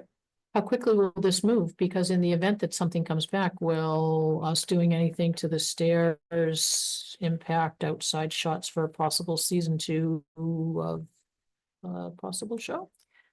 Designing it won't, and we would not, so the good news is Austin Designs has been coordinating with the folks that are doing the stormwater and drainage on the site as well. They're involved with that, because they're doing the parking lot piece. So it would, first of all, we would be sure to be coordinating with whatever, impervious, adding an impervious surface and what that does for drainage and stormwater. And second, we would do design, we would have to apply for CPA funds, they would have to be approved at town meeting. So a couple years out. I think we're a couple years out, unless we want to apply for construction in this year's CPA cycle, but I don't believe they would fund it with us having an open grant for design. So I think we'd have to wait till next Okay. fall's CPA cycle, which would push us to 27 town meeting. Okay. So by then we should have a definitive answer on where we're headed with all of these projects and with Apple. Okay. I would hope. Draft rec coordinator job description. Yes, so I had received a draft job description from the rec committee. I did ask them for some revisions, mainly because the position does not report to the town administrator as it is supposed to under the Town Administrator Act. It also contains some language that is not appropriate, and they don't have the person, really managing the finances of the committee, which was a main goal of why we put this together. Lisa was kind enough to throw a draft coordinator position together. Oh, it's also not in our format. So Lisa put it in our format. There's a couple of little tweaks I might make to it. I think mostly just on bringing over overseeing some of the programs, because they should be able to help with some of the recreation programs too. But overall, I read through this. I mean, it looks great. I don't want to overstep, but we've been waiting for a year for this. So will this then, if we approve, will this then go back to rec to say? Or do we, or do Happy to we? send it. Sorry, go ahead. No, you. I would like to just hire somebody. I would like to hire somebody. This will solve a lot of the problems if we can just get somebody over there, and I'm happy to, I guess, to, if they want to see it, but I just think we need to fill this position. I do too, and I will refrain from many comments, but I think it would be smart for us. I'm their liaison, I can present it to them, and because I would hate for us to be like, yeah, go. And then they're like, yeah, no, sorry, I'm not available for the interview. Yeah, no, hi, no, we don't like Scott, we're not gonna hire him. No, and it's just. So they have a meeting on the 12th, is it? I believe so. I don't want to force spending of money on staff on a committee that doesn't want staff. 11th. If they don't want staff, why are we doing all this work for them? Because we need somebody over there to handle the procurement issues and there are a lot of projects happening over there that need oversight that Kristen does not have the capacity to do. And if that committee would like them done, they should do the work that needs to get this stuff going. I agree. Yeah, I'm standing here as someone who doesn't believe that committee does things taxpayers should be paying for. And so I don't want to be the person who sabotages them because I during the budget process thought we should zero out a lot of their stuff because I think it'd be done by volunteers outside of government. This is not a government task. So here's the problem that I have. These projects have been funded by ARPA and CPA, so they fall on me because I'm the chief procurement officer. I'm struggling to get assistance with getting quotes. And then sometimes I will just receive a bill for something that should have been contracted. So I really could use the assistance of an employee to help unless, you know, I don't know how to shut down these projects. And I think they're a benefit to the town in a lot of ways, and the town has voted for them. So that's where the challenge comes in.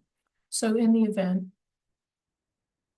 We look at, you know, Scott's side and we say, you want this, you do it, you know, we're not doing it for you. All that money that's been appropriated, do we have the ability to shift it somewhere else, or is it lost? The 180,000 in ARPA, I would recommend shifting to the facilities study, open-ended one that Scott came up with, where we could do 0 to 3 year recommendation and coming up with the most energy efficient projects that we can. We already have OMED preparing a list based on the study of what the most bang for our buck is, if you will. Right now we only have 21,500. That's not going to get us very far. If we had 200,000, that would get us a lot further. And I'm concerned too that the 180,000 that was put aside for 10 pieces of equipment now with inflation gets us 1. Well, right, and CPA expressed concerns about the pavilion because it's been so long. My understanding is they may have them reapply. So Because they'll just- prices have so they'll changed. Scratch that money back. And I mean, I did not recommend that. In fact, I forwarded the information and I explained to the chair all the challenges that we were having with the purchasing collaboratives and how we couldn't use them and we need to put it out to bid. And I've been waiting for a scope, but I did ask them for a scope back in September of last year.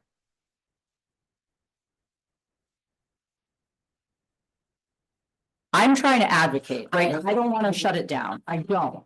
And I understand that too. I'm stuck because if we approve it and we just go forward with it, then I feel that we're overstepping. But at the same time too, I don't know, we approve it, I can present it to them on Thursday and say, you've got until our next meeting if you want changes. If not, then this is the process that's gonna happen. But I'm not on the agenda, so I don't know if I could even discuss it with them. The meeting's on the 12th. Meeting's on the 11th. So it's on the 11th Yes, ma'am. and it's the 8th. It would have to be amended. Today's the 8th, so it would have to be amended by tomorrow at whatever time the meeting is to be held at. That would be 48 hours in 15. advance. Yeah, and we can also give, I mean, we can give permission if they approve it, then we give permission now to start the hiring process if we want to do that. think we can do that also, correct? Just to move things along.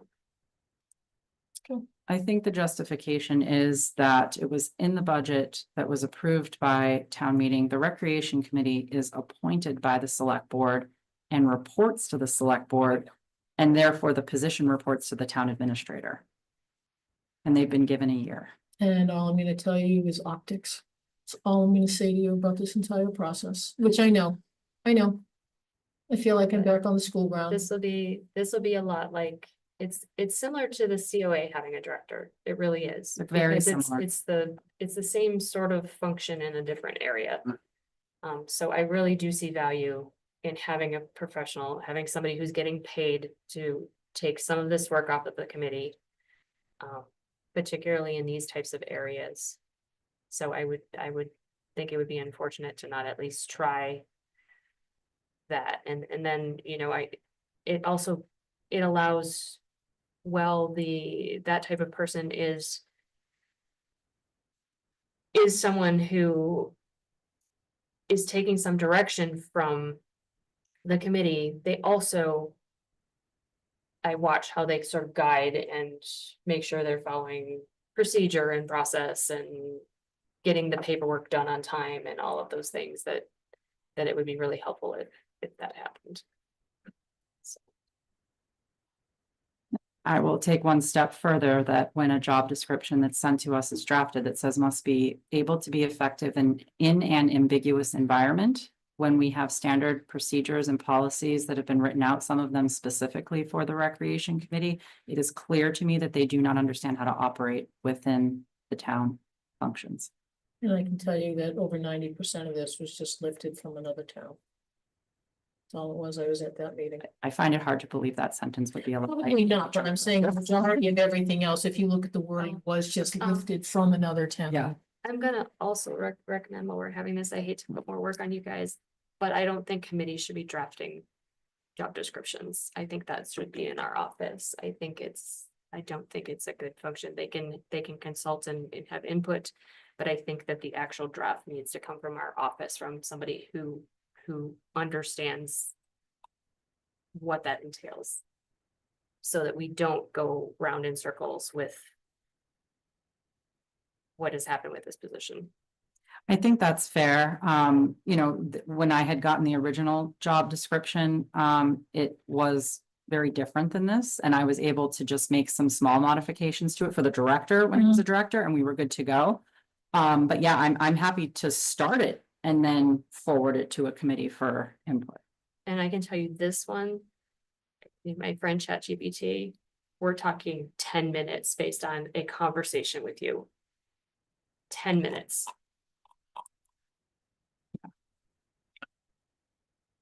All right, so let's play this out. So if we approve this tonight, then can I write a draft email and I will send it to you first thing in the morning?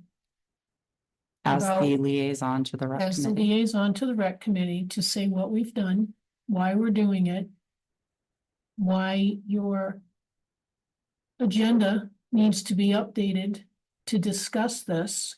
If you choose not to discuss this, then, We're gonna move forward with taking it to the personnel committee.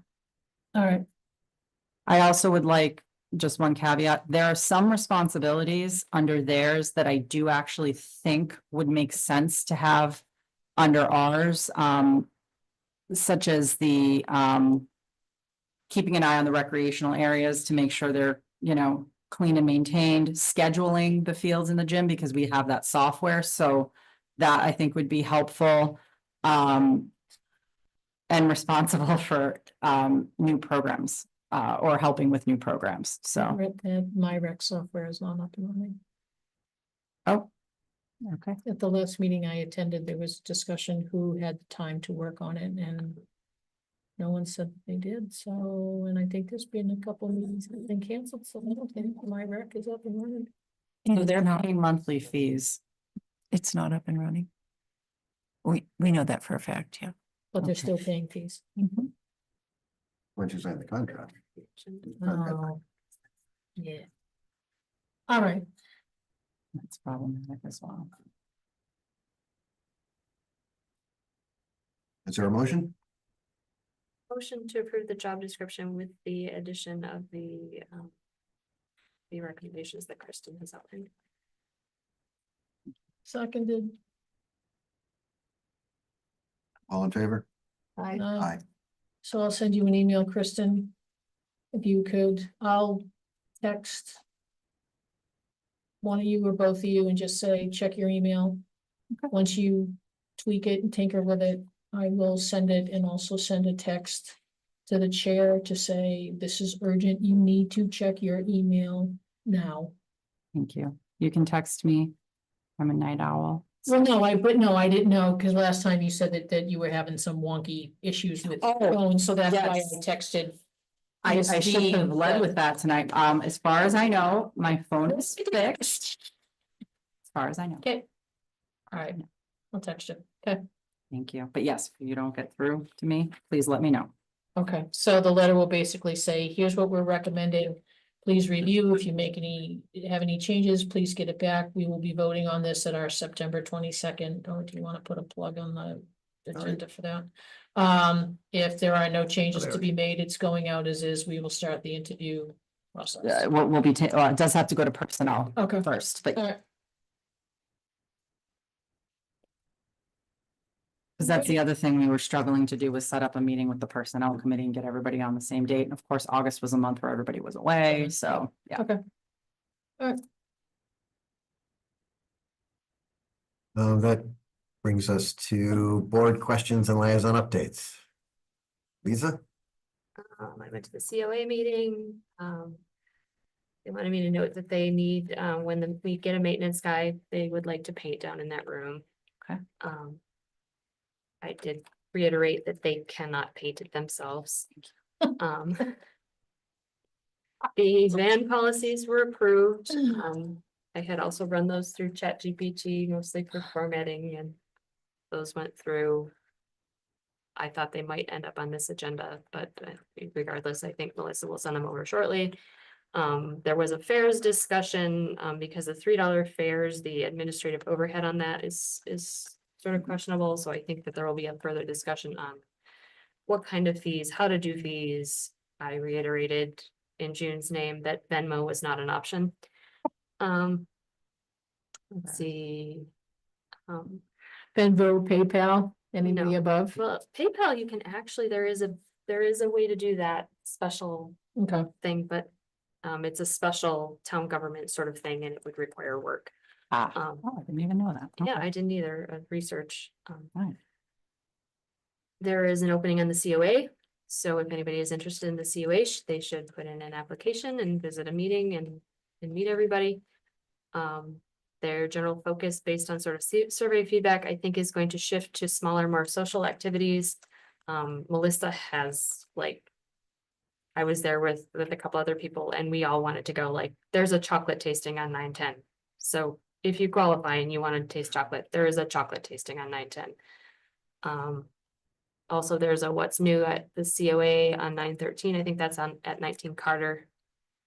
I also had a new select board member visit with Megan Robin. One of the main things that I did just want to mention was the parking lot money that was earmarked. That can be changed. If we let them know, they can potentially put that in the supplemental budget in the fall, as long as it came out of the fair share amendment funds. So as long as it hits the education or transportation note, Okay. which is relatively flexible, that money could be earmarked for something else. And my impression was that the finance guy certainly, and maybe the others might be interested in something else because that project came in so high. So Yeah, this is a conversation that I think, $600,000 was Yeah. the price. yeah, so I think that is a conversation worth having. So it can potentially It be could reappropriated. be reappropriated, but it would be soonish, so fall. So the decision would sort of have to be made to do that ask sooner probably rather than later. Okay. For education or transportation related? Yeah, Okay. and certainly if you have ideas, reach out to the offices. They will let you know whether that fits into the framework. So I will let them know and I can offer to connect them with our legislative delegation as well. Oh, and about the COA policies, they were on this agenda, but it was so So huge, huge. and Melissa's coming on the 22nd already to do her department update, so Scott and I talked about, do we just Okay. have her come once? So yeah, not her fault.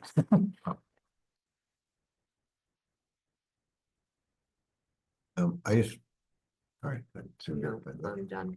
When we're looking at potential warrant articles, I've talked several times, I don't know how to make it happen, is that the school roof, to try to get the Berlin Memorial roof not on Maytown meeting where it can get bogged down in school operating budget conversations. It would require, of course, certification of free cash, because that's where it would come from. But I don't know, between the town and the school, how we get at least a good ballpark to know what number we need for that. Let me Just to begin email Al, I reach out to Al as well. with. I'd like to think that it's in the school's best interest to get it off of the school operating budget conversation. Because you can see the numbers now, you can say, oh my goodness, I'm asking for $600,000 more, and it's like, well, that's because it's a roof, and so if we could just separate that, I think it makes May go better. Right? No Concom this week. Rec, you know where I'm going, and then Energy, I don't know how I keep missing their meetings. But I do owe feedback on, and There wasn't quorum. Yeah. There they didn't wasn't? Have a meeting. There okay, wasn't- all right, because I had written, I looked at them like, September oh, September 2nd, oh, today's the 8th, crap. But I do owe feedback on, an application that was forwarded to me for like a independent perspective, so. But that's all. We have no executive session scheduled, wasn't that crazy? Is there a motion to adjourn? To adjourn. Second. All in favor? Aye. Thanks anyone who's